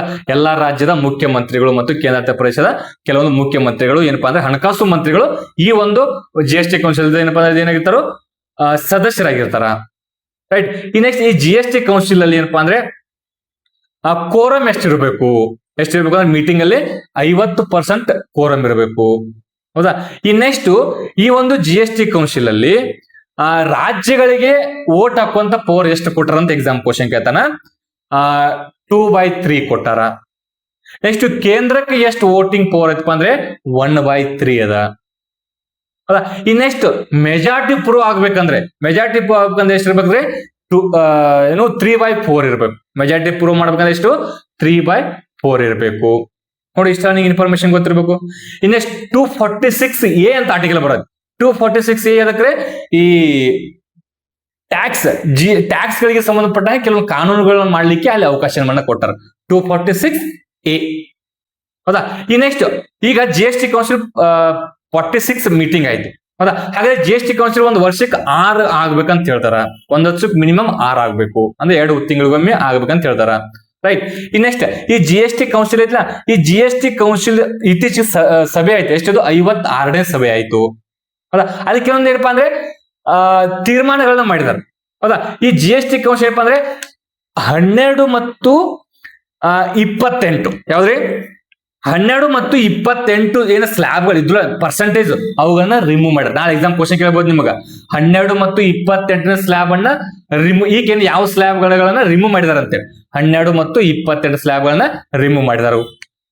ನೆಕ್ಸ್ಟ್ ಯಾವ ಒಂದು ಸ್ಲ್ಯಾಬ್ ಅನ್ನ ಇಂಟ್ರೊಡ್ಯೂಸ್ ಮಾಡಿದಾರ ಅಂತ ಕ್ವಶನ್ ಕೇಳಬಹುದು. ಹೌದಾ? 40% ಟ್ಯಾಕ್ಸ್ ರೇಟ್ ಅನ್ನ ಇಂಟ್ರೊಡ್ಯೂಸ್ ಮಾಡಿದಾರ. ಹಾಗಾದ್ರೆ ಈ 40% ಟ್ಯಾಕ್ಸ್ ಅನ್ನ ಇಂಟ್ರೊಡ್ಯೂಸ್ ಮಾಡಿದಾರಲ್ಲ ಹೊಸದಾಗಿ, ಯಾವುದ್ರ ಮೇಲೆ ಟ್ಯಾಕ್ಸ್ ಅನ್ನ ಹಾಕ್ತಾರಂತ ಕ್ವಶನ್ ಕೇಳಬಹುದು. ಯಾವಪ್ಪ ಅಂದ್ರೆ ಈ ಲಕ್ಸುರಿ ಗೂಡ್ಸ್, ಐಷಾರಾಮಿ ವಸ್ತುಗಳು ಅದ್ರ ಮೇಲೆ ಹಾಕ್ತಾರಂತಾರ. ಮತ್ತೇನಪ್ಪಾ ಅಂದ್ರೆ ಈ ತಂಬಾಕು ಅಂದ್ರೆ ಡಿಮೆರಿಟ್ ಗೂಡ್ಸ್ ಅಂತ ಬರ್ತಾವ, ಅದರಿಂದ ಹಾನಿ ಉಂಟಾಗ್ಬೇಕು ಜನರಿಗೆ, ಅವುಗಳ ಏನಪ್ಪಾ ಅಂದ್ರೆ ಅವುಗಳ ಮೇಲೆ ಹಾಕುವಂತದ್ದು ಯಾವಪ್ಪ ಅಂದ್ರೆ ಈ 40% ಹಾಕ್ತಾ. ರೈಟ್. ಈ ನೆಕ್ಸ್ಟ್ ಏನ್ ಕ್ವಶನ್ ಕೇಳಬಹುದು, ಈ ಲೈಫ್ ಸೇವಿಂಗ್ ಡ್ರಗ್ಸ್ ಅಂತ ಬರ್ತಾವ, ಅಂದ್ರೆ 33 ಲೈಫ್ ಸೇವಿಂಗ್ ಡ್ರಗ್ಸ್ ಅಂತಾವ, ಅವ್ರ ಮೇಲೆ 5% ಟ್ಯಾಕ್ಸ್ ಇತ್ತು. ಅದನ್ನ ಏನಪ್ಪಾ ಅಂದ್ರೆ ಇವಾಗ ರಿಮೂವ್ ಮಾಡಿದಾರೆ, ಫ್ರೀ ಮಾಡಿದಾರೆ. ಈಗ ಅದನ್ನ ಫ್ರೀ ಮಾಡಿದಾರೆ. ಮತ್ತೆ ಇವನ್ನ ಬಿಟ್ಟು ಇನ್ನು ಉಳಿದತಕ್ಕ ಈ 33 ಡ್ರಗ್ಸ್ ಅನ್ನ ಬಿಟ್ಟು ಇನ್ನು ಉಳಿದತಕ್ಕಂಥ ಡ್ರಗ್ಸ್ ಬರ್ತಾವ. ಡ್ರಗ್ಸ್ ಅಂದ್ರೆ ಟ್ಯಾಬ್ಲೆಟ್, ಡ್ರಗ್ಸ್ ಅಂದ್ರೆ ಮತ್ತೆ ಆ ಡ್ರಗ್ಸ್ ಅಲ್ಲ, ಹೌದಾ, ಟ್ಯಾಬ್ಲೆಟ್.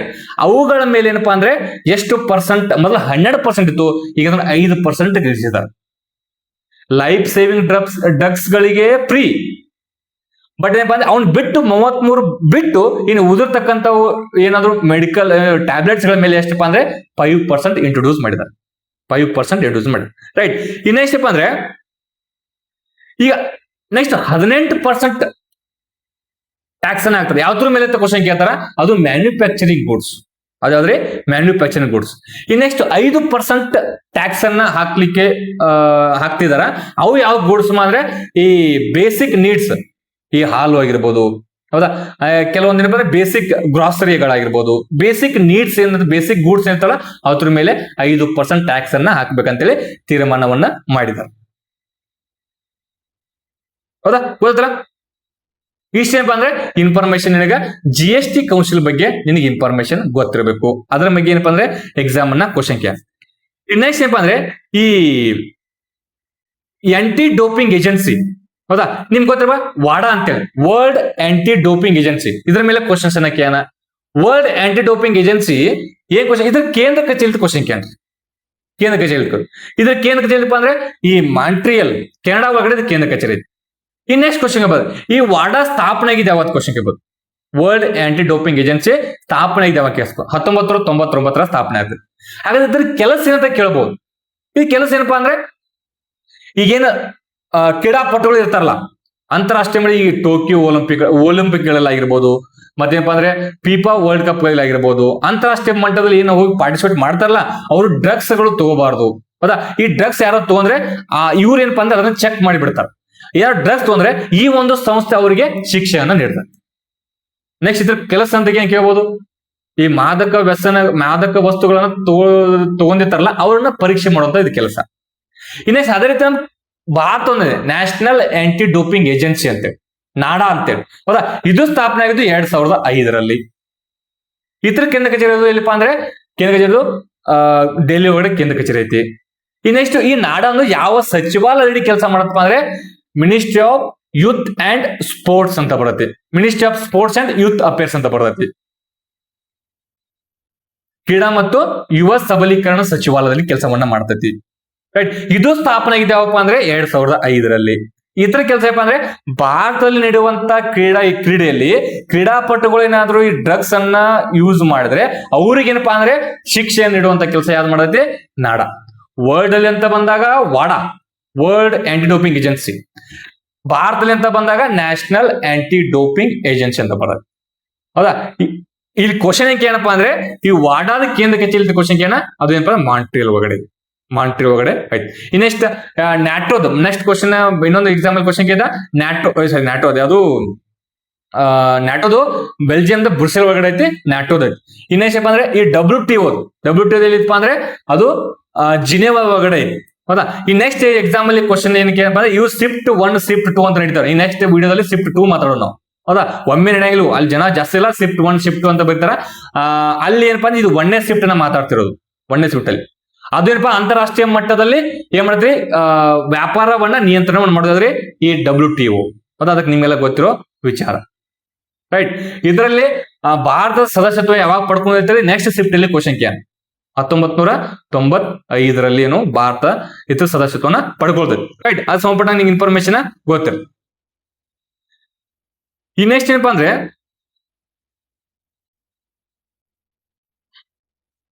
ಈ ಸಂಬಂಧ ಇಸ್ಕೋತಿರ್ಲಿ. ಅದಾದ್ಮೇಲೆ ನೆಕ್ಸ್ಟ್ 2ನೇ ಕ್ವಶನ್ ನೋಡಲಿ. ನೆಕ್ಸ್ಟ್ ಕ್ವಶನ್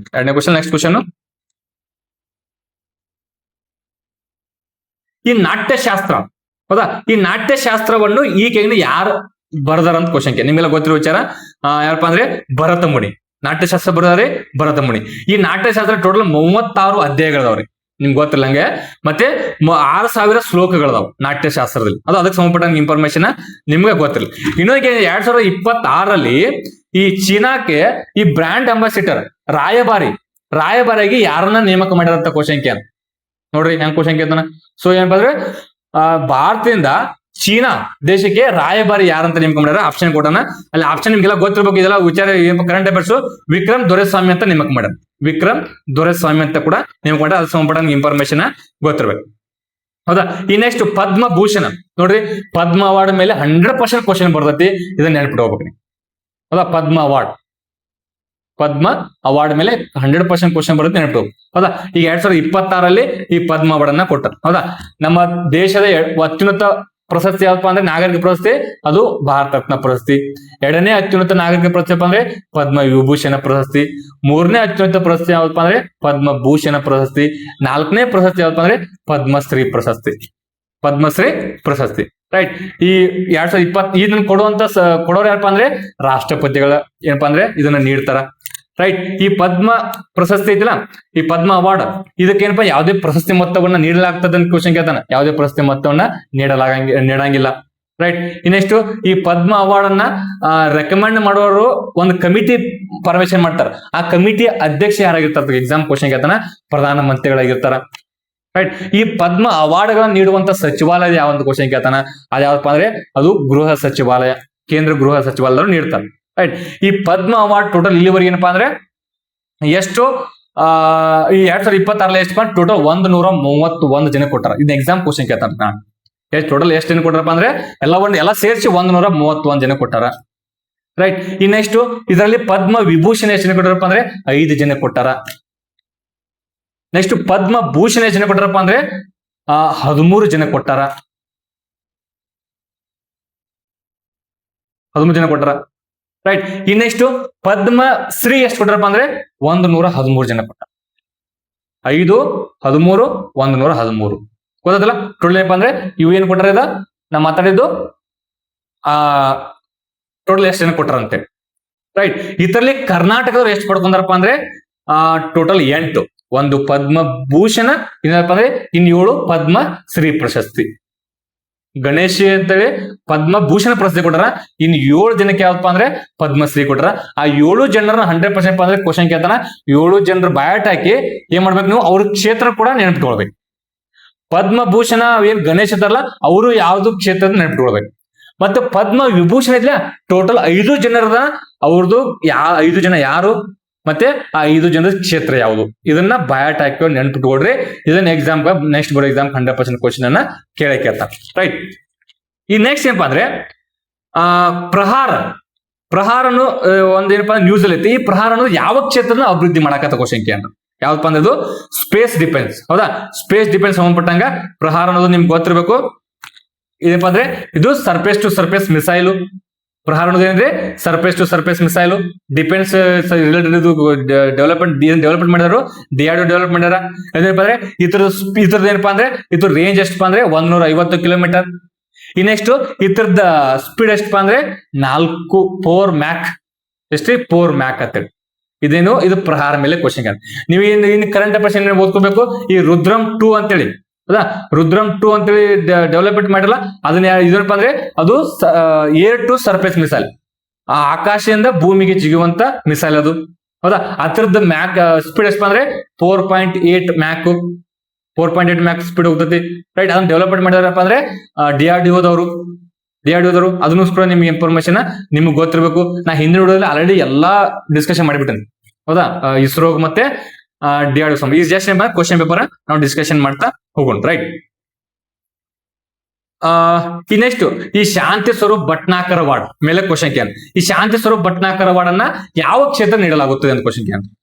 ಶಾಂತಿ ಸ್ವರೂಪ್ ಭಟ್ನಾಕರ್ ಏನಪ್ಪ ಅಂದ್ರೆ ಸೈನ್ಸ್ ಅಂಡ್ ಟೆಕ್ನಾಲಜಿ ನೀಡಲಾಗುತ್ತದೆ, ನಿಮ್ಗೆ ಗೊತ್ತೈತಿ. ಇದನ್ನ ನೀಡುವಂತ ಸಂಸ್ಥೆ ಯಾವಪ್ಪ ಅಂದ್ರೆ ಅದು CSIR. ನೀಡುವಂತ ಸಂಸ್ಥೆ ಯಾವ್ದ್ರೆ ಅದು CSIR, ಹೌದಾ. ಅದು ನಿಮ್ಗೆ ಇನ್ಫಾರ್ಮೇಶನ್ ಗೊತ್ತಿರ್ಬೇಕು. ರೈಟ್. ಈ ನೆಕ್ಸ್ಟ್ ಏನ್ ಕ್ವಶನ್ ಏನಪ್ಪ ಅಂದ್ರೆ ಇಲ್ಲಿ ಬುಚರಿಸ್ಟ್ ಬುಚಾರೆಸ್ಟ್ ಅನ್ನೋದು ಯಾವ ದೇಶದ ಕ್ಯಾಪಿಟಲ್ ಅಂತ ಕ್ವಶನ್. ಬುಚಾರೆಸ್ಟ್ ಅನ್ನೋದು ನಿಮ್ಗೆ ಗೊತ್ತಿದ್ದು ರೊಮೇನಿಯಾ ದೇಶದ ಕ್ಯಾಪಿಟಲ್. ಬುಚಾರೆಸ್ಟ್ ಅನ್ನೋದು ರೊಮೇನಿಯಾ ಅನ್ನೋದು ಕ್ಯಾಪಿಟಲ್. ಅದಕ್ಕೂ ನಿಮ್ ಇನ್ಫಾರ್ಮೇಶನ್ ಗೊತ್ತಿಲ್ಲ, ರೈಟ್. ಈ ನೆಕ್ಸ್ಟ್ ಏನ್ ಕ್ವಶನ್ ಅಪ್ಪ ಅಂದ್ರೆ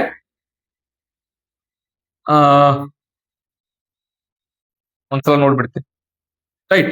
ಈಗ ನಿಮ್ಗೆಲ್ಲ ಏನಪ್ಪಾ ಅಂದ್ರೆ ಇವು ಬಿಡಿಸುವಂತ ಉದ್ದೇಶ ನಿಮ್ಗ ಏನ್ ನೀವು ಓದ್ತಿರೋದು ಕರೆಕ್ಟ್ ಟ್ರ್ಯಾಕ್ ಐದಿಲ್ಲ ಅಂತ ಚೆಕ್ ಮಾಡ್ಕೋಬೇಕು ನೀವು, ರೈಟ್. ರೈಟ್. ಈ ನೆಕ್ಸ್ಟ್ ಏನ್ ಕ್ವಶನ್ ಏನಪ್ಪಾ ಅಂದ್ರೆ ಈ ವರ್ಲ್ಡ್ ಫುಡ್ ಡೇ ಮೇಲೆ ಕ್ವಶನ್ ಕೇಳ, ಹೌದಾ. ವರ್ಲ್ಡ್ ಫುಡ್ ಡೇ ಯಾವಾಗ ಅಕ್ಟೋಬರ್ 16ನೇ ತಾರೀಕು ನಾವು ಆಚರಣೆ ಮಾಡ್ತೀವಿ ವರ್ಲ್ಡ್ ಫುಡ್ ಡೇ, ಹೌದಾ. ಅದ್ರ 2025 ಅಕ್ಟೋಬರ್ ಏನ ಬಂದಿಲ್ಲ, ಅಕ್ಟೋಬರ್ 2025 ಥೀಮ್ ಏನ್ ಕ್ವಶನ್ ಕೇಳ್ತಾನ, ಹೌದಾ. ಥೀಮ್ ಏನಪ್ಪಾ ಅಂದ್ರೆ ಇನೋವೇಟ್ ಟುಡೇ, ಏನೋ ಅಕ್ಟೋಬರ್ 14 ವರ್ಲ್ಡ್ ಫುಡ್ ಡೇ, ವಿಶ್ವ ಆಹಾರ ದಿನ ಆಚರಣೆ ಮಾಡ್ತೀವಿ. ಅದ್ರ ಥೀಮ್ ಏನಪ್ಪಾ ಅಂದ್ರೆ 2025 ಇನೋವೇಟ್ ಟುಡೇ ನರಿಶ್ ಟುಮಾರೋ ಅಂತ. ಇನೋವೇಟ್ ಟುಡೇ ನರಿಶ್ ಟುಮಾರೋ ಅಂತ ವರ್ಲ್ಡ್ ಫುಡ್ ಡೇ. ಅವತ್ತು ಯಾಕೆ ಆಚರಣೆ ಅಂದ್ರೆ ಈ ಫುಡ್ ಅಂಡ್ ಅಗ್ರಿಕಲ್ಚರ್ ಆರ್ಗನೈಸೇಷನ್ ಸ್ಥಾಪನೆ ಆಗುತ್ತೆ, ರೋಮ್ದಾಗ ಕೇಂದ್ರ ಕಚೇರಿ ಇದ್ದಾರೆ, ಅದು ಸ್ಥಾಪನೆ ಆಗಿರ್ತಕ್ಕಂಥದ್ದು ಅಕ್ಟೋಬರ್ 16ನೇ ತಾರೀಕು. ಸೊ ಅದಕ್ಕೋಸ್ಕರ ಆ ಒಂದು ದಿನವನ್ನ ಆಚರಣೆ ಮಾಡ್ತಾರ. ಅದನ್ನ ಯಾವಾಗ ಆಚರಣೆ ಮಾಡ್ತಾರಂತ ಕ್ವಶನ್ ಹಾಕ್ಯಾನ. ಅದನ್ನ ಯಾವ ಒಂದು ಅವೇರ್ನೆಸ್ ಮೇಲೆ ಏನಪ್ಪಾ ಅಂದ್ರೆ hunger, food security, nutrition and sustainable agriculture practice ಅಂತ. ಅದು ಅದಕ್ಕೆ ಸಂಬಂಧಪಟ್ಟಂಗೆ ನಿಮ್ಗೆ 100% ಕ್ವಶನ್ ಆನ್ಸರ್ ಹಾಕ್ತಿರಿ ನೀವು, ಅದಾಗ ಗೊತ್ತಿರುತ್ತೆ. ಈ ನೆಕ್ಸ್ಟ್ ಅಂತಾರಾಷ್ಟ್ರೀಯ ಮಟ್ಟದಲ್ಲಿ ಒಂದು ಇನಿಷಿಯೇಟಿವ್ ತಗೊಂಡ್ಬಂದಾರ. ಏನಪ್ಪಾ ಅಂದ್ರೆ ಅದು 20 cities ಟುವರ್ಡ್ಸ್ ಜೀರೋ ವೇಸ್ಟ್ ಅಂದ್ರೆ ಜಗತ್ತಿನಲ್ಲಿ ಇರ್ತಕ್ಕಂಥ 20 ಸಿಟಿಗಳನ್ನ ಸೆಲೆಕ್ಟ್ ಮಾಡ್ಕೊಳ್ಳೋದು, ಅವುಗಳನ್ನ ಜೀರೋ ವೇಸ್ಟ್ ಅಂತೇಳಿ ಅಚೀವ್ಮೆಂಟ್ ಮಾಡೋದು. ಅಂದ್ರೆ ಅಲ್ಲಿ ವೇಸ್ಟ್ ಏನ್ ಪ್ರೊಡಕ್ಷನ್ ಆಗಿರೋದಿಲ್ಲ ಅದನ್ನ ವಿಲೇವಾರಿ ಮಾಡೋದು. Zero waste city 20 cities towards zero waste ಅಂತೇಳಿ ಅಂತಾರಾಷ್ಟ್ರೀಯ ಮಟ್ಟದ ಇನಿಷಿಯೇಟಿವ್ ಇದು. ಇದರಡಿ ಭಾರತದ ಏಕೈಕ ಒಂದೇ ಸಿಟಿ ಸೆಲೆಕ್ಟ್ ಆಗಿದೆ, ಹೌದಾ. ಆ ಸಿಟಿ ಯಾವ ರಾಜ್ಯದಲ್ಲಿ ಐತೆ ಕ್ವಶನ್ ಕೇಳ, ಅದು ನಿಮ್ಗೆ ಗೊತ್ತಿರೋ ವಿಚಾರ ಕೇಳೋದಾಗೈತೆ, ಹೌದಾ. ಆ ಸಿಟಿ ಅಲ್ಪ ಅಂದ್ರೆ ವರಕಲಾ ಅಂತೇಳಿ ಆ ಸಿಟಿ ನೋಡ್ರಿ. ಜಗತ್ತಿನಲ್ಲಿ 20 ಸಿಟಿ, ಆ 20 ಸಿಟಿಲಿ ಒಂದೇ ಸಿಟಿ ಭಾರತದಿಂದ ಸೆಲೆಕ್ಟ್ ಆಗೈತಿ. ಅದು ಯಾವ ರಾಜ್ಯದಲ್ಲಿ ಐತೆ ಅಂತ ಕ್ವಶನ್ ಕೇಳ, ಅದು ಕೇಳೋದಲ್ಲೈತಿ.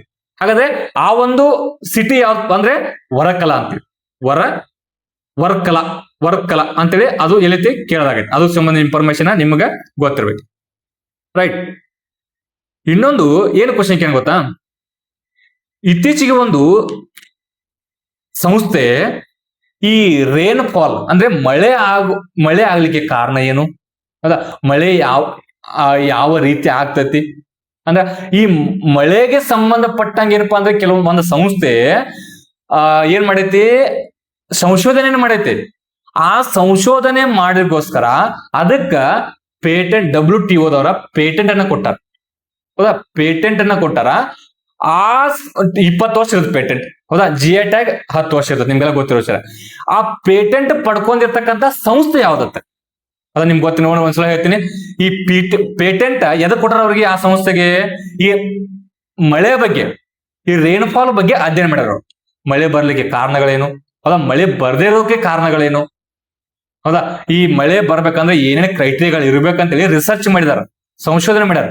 ಆ ಸಂಶೋಧನೆ ಮಾಡಿರ್ತಕ್ಕಂಥ ಸಂಸ್ಥೆಗೆ ಪೇಟೆಂಟ್ ಅನ್ನ ನೀಡಿದಾರೆ.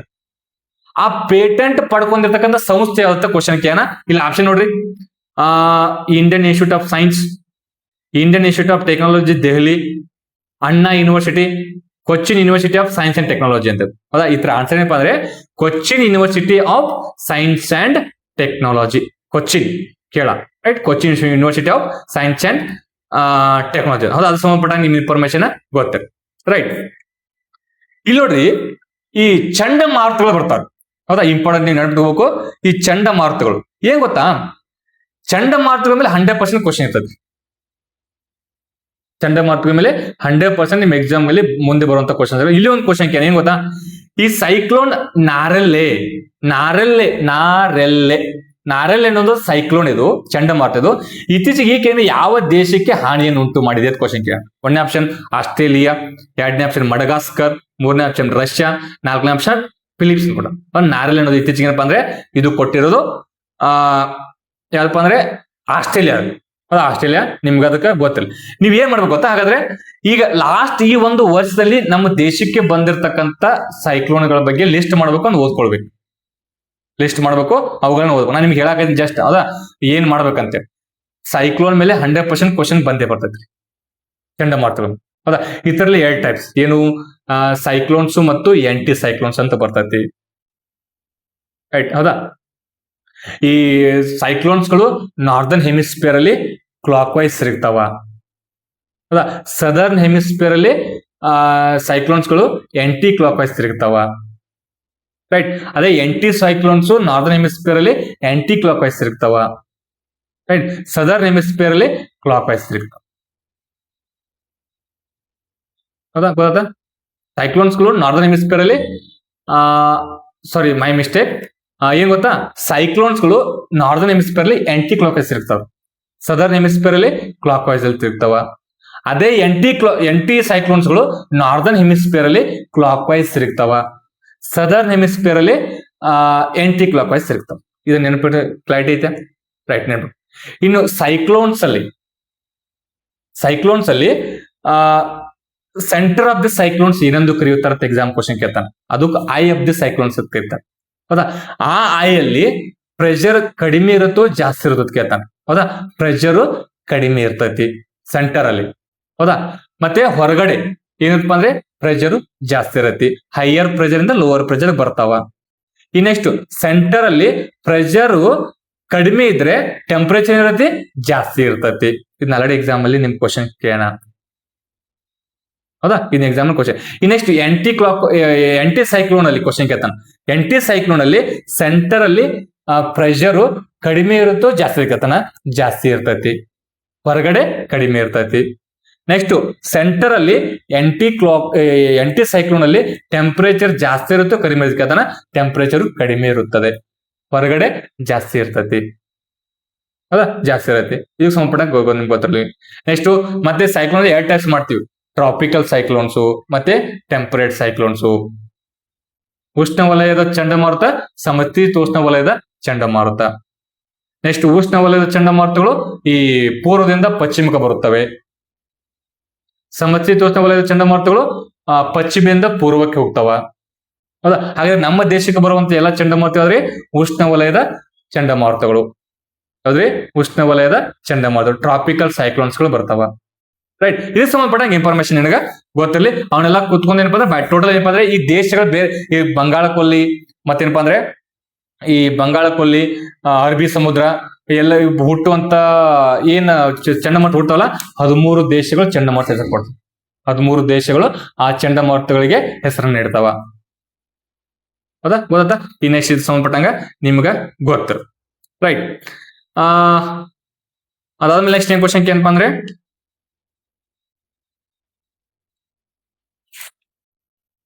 ಇಷ್ಟೇ ಸಂಬಂಧ ಪೇಪರ್. ನೆಕ್ಸ್ಟ್, ಈ ಏನು ಈ ಸಸ್ಯಗಳು ಹಸಿರಾಗಿರಲು ಕಾರಣವೇನು? 1 ಆಪ್ಷನ್ ಕ್ಲೋರೋಫಿಲ್, ಕೆರಾಟಿನ್, ಜಾಂಥೋಫಿಲ್, ಹಿಮೋಗ್ಲೋಬಿನ್. ಹೌದಾ, ಯಾವ್ದಪ್ಪ ನಿಮ್ಗೆ ಗೊತ್ತಿರೋದಾಗ ಕ್ಲೋರೋಫಿಲ್ ಇರೋದ್ರಿಂದ ಅವೇನು ಅತಿ ಹೆಚ್ಚು ಏನು ಹಸಿರಾಗಿರ್ತಾವ. ನೆಕ್ಸ್ಟ್, ರಕ್ತ ಕೆಂಪಾಗಿರಲು ಈ ಹಿಮೋಗ್ಲೋಬಿನ್. ರಕ್ತದಲ್ಲಿ ಇರ್ತಕ್ಕಂಥ ಲೋಹ ಕಬ್ಬಿಣ. ರೈಟ್, ಕಬ್ಬಿಣ. ನೆಕ್ಸ್ಟ್, ಈ ಎಲೆಯಲ್ಲಿ ಇರ್ತಕ್ಕಂಥದ್ದು ಮ್ಯಾಂಗನೀಸ್. ಹೌದಾ, ಅದು ಸಂಬಂಧಪಟ್ಟ ನಿಮ್ಗೆ ಗೊತ್ತಿರ್ಬೇಕು. ರೈಟ್, ಈ ನೆಕ್ಸ್ಟ್ ಇದು ಸಂಬಂಧಪಟ್ಟಂಗೆ ನಿಮ್ಗೆ ಗೊತ್ತಿರಲಿ. ಅದು ಆಲ್ರೆಡಿ ಕ್ವಶನ್ ಏನಕ್ಕೆ ಅದು ನಿಮ್ಗೆ ಗೊತ್ತಿರ್ಬೇಕು. ಈ ನೆಕ್ಸ್ಟ್ ನೋಡ್ರಿ, ಇಲ್ಲಿ ಇನ್ನೇ ಕ್ವಶನ್ ಏನಪ್ಪಾ ಅಂದ್ರೆ ಈ ಮಯನ್ಮಾರ್ ಮತ್ತು ಭೂತಾನಕ್ಕೆ ಗಡಿ ಹಂಚಿಕೊಂಡಿರ್ತಕ್ಕಂಥ ರಾಜ್ಯ ಯಾವ್ದಂದ್ರೆ ಮಯನ್ಮಾರ್ಕ್ ಹಂಚ್ಕೊಂಡಿರ್ಬೇಕು ಮತ್ತೆ ಭೂತಾನಕ್ಕೂ ಹಂಚ್ಕೊಂಡಿರ್ಬೇಕು. ಯಾವ ರಾಜ್ಯ ಯಾವ್ದಪ್ಪ ಅಂದ್ರೆ ಆಪ್ಷನ್ ಕೊಡೋಣ, ಹಿಮಾಚಲ್ ಪ್ರದೇಶ್, ಅರುಣಾಚಲ್ ಪ್ರದೇಶ್, ಆಂಧ್ರ ಪ್ರದೇಶ್, ಉತ್ತರ ಪ್ರದೇಶ್. ಯಾವ್ದಪ್ಪ ಅಂದ್ರೆ ಅದು ಅರುಣಾಚಲ್ ಪ್ರದೇಶ್, ಹಿಮಾಚಲ್ ಪ್ರದೇಶ್ ಮತ್ತು ಅದಕ್ಕ ಸಾರಿ ಭೂತಾನ್ ಮತ್ತು ಮಯನ್ಮಾರ್ಗೆ ಗಡಿಯನ್ನ ಹಂಚಿಕೊಂಡತಿ. ಅದು ನಿಮ್ಗೆ ಗೊತ್ತಿರ್ಬೇಕು. ನೆಕ್ಸ್ಟ್, ಈ ಡೋಕ್ರಾ ಅಂತೇಳಿ ಒಂದು ಮೆಟಲ್ ಕ್ರಾಫ್ಟ್ ಇದು. ಹೌದಾ, ಮೆಟಲ್ ಕ್ರಾಫ್ಟ್. ಈ ಡೋಕ್ರಾ ಅನ್ನೋದು ಮೆಟಲ್ ಕ್ರಾಫ್ಟ್ ಇದು ಮೆಂಜೋದಾರೋ. ಹೌದಾ, ಮೆಂಜೋದಾರೋ ಅಲ್ಲಿ ಕಂಡು ಬಂದಿರ್ತಕ್ಕಂಥ ಡೋಕ್ರಾ ಅಂತ ಮೆಟಲ್ ಕ್ರಾಫ್ಟ್. ಅಂದ್ರೆ ಇದು ಮೆಟಲ್ ದಿಂದ ಮಾಡಿದ್ದು. ಇದು ಈ ಮೆಟಲ್ ಅಲ್ಲ, ಈ ವ್ಯಾಕ್ಸ್ ಅನ್ನ ಬಳಸ್ಕೊಂಡು ಇದನ್ನ ರೆಡಿ ಮಾಡಿರ್ತಾರೆ. ಸೊ ಈ ಡೋಕ್ರಾ ಮೆಟಲ್ ಕ್ರಾಫ್ಟ್ ಅನ್ನೋದು ಇದನ್ನ ಯಾವ ಒಂದು ಟೆಕ್ನಿಕ್ ಅನ್ನ ಬಳಸ್ಕೊಂಡು ಮಾಡಿದ ಕ್ವಶನ್ ನಿಮ್ಗೆ ಸೆಂಟ್ರಿಫ್ಯೂಗಲ್ ಕಾಸ್ಟಿಂಗ್ ಅಂತ ಕೊಟ್ಟಾನ, ಎಲೆಕ್ಟ್ರೋ ಪ್ಲೇಟಿಂಗ್ ಅಂತ ಕೊಟ್ಟಾನ, ಲಾಸ್ಟ್ ವ್ಯಾಕ್ಸ್ ಕಾಸ್ಟಿಂಗ್ ಅಂತ ಕೊಟ್ಟಾನ.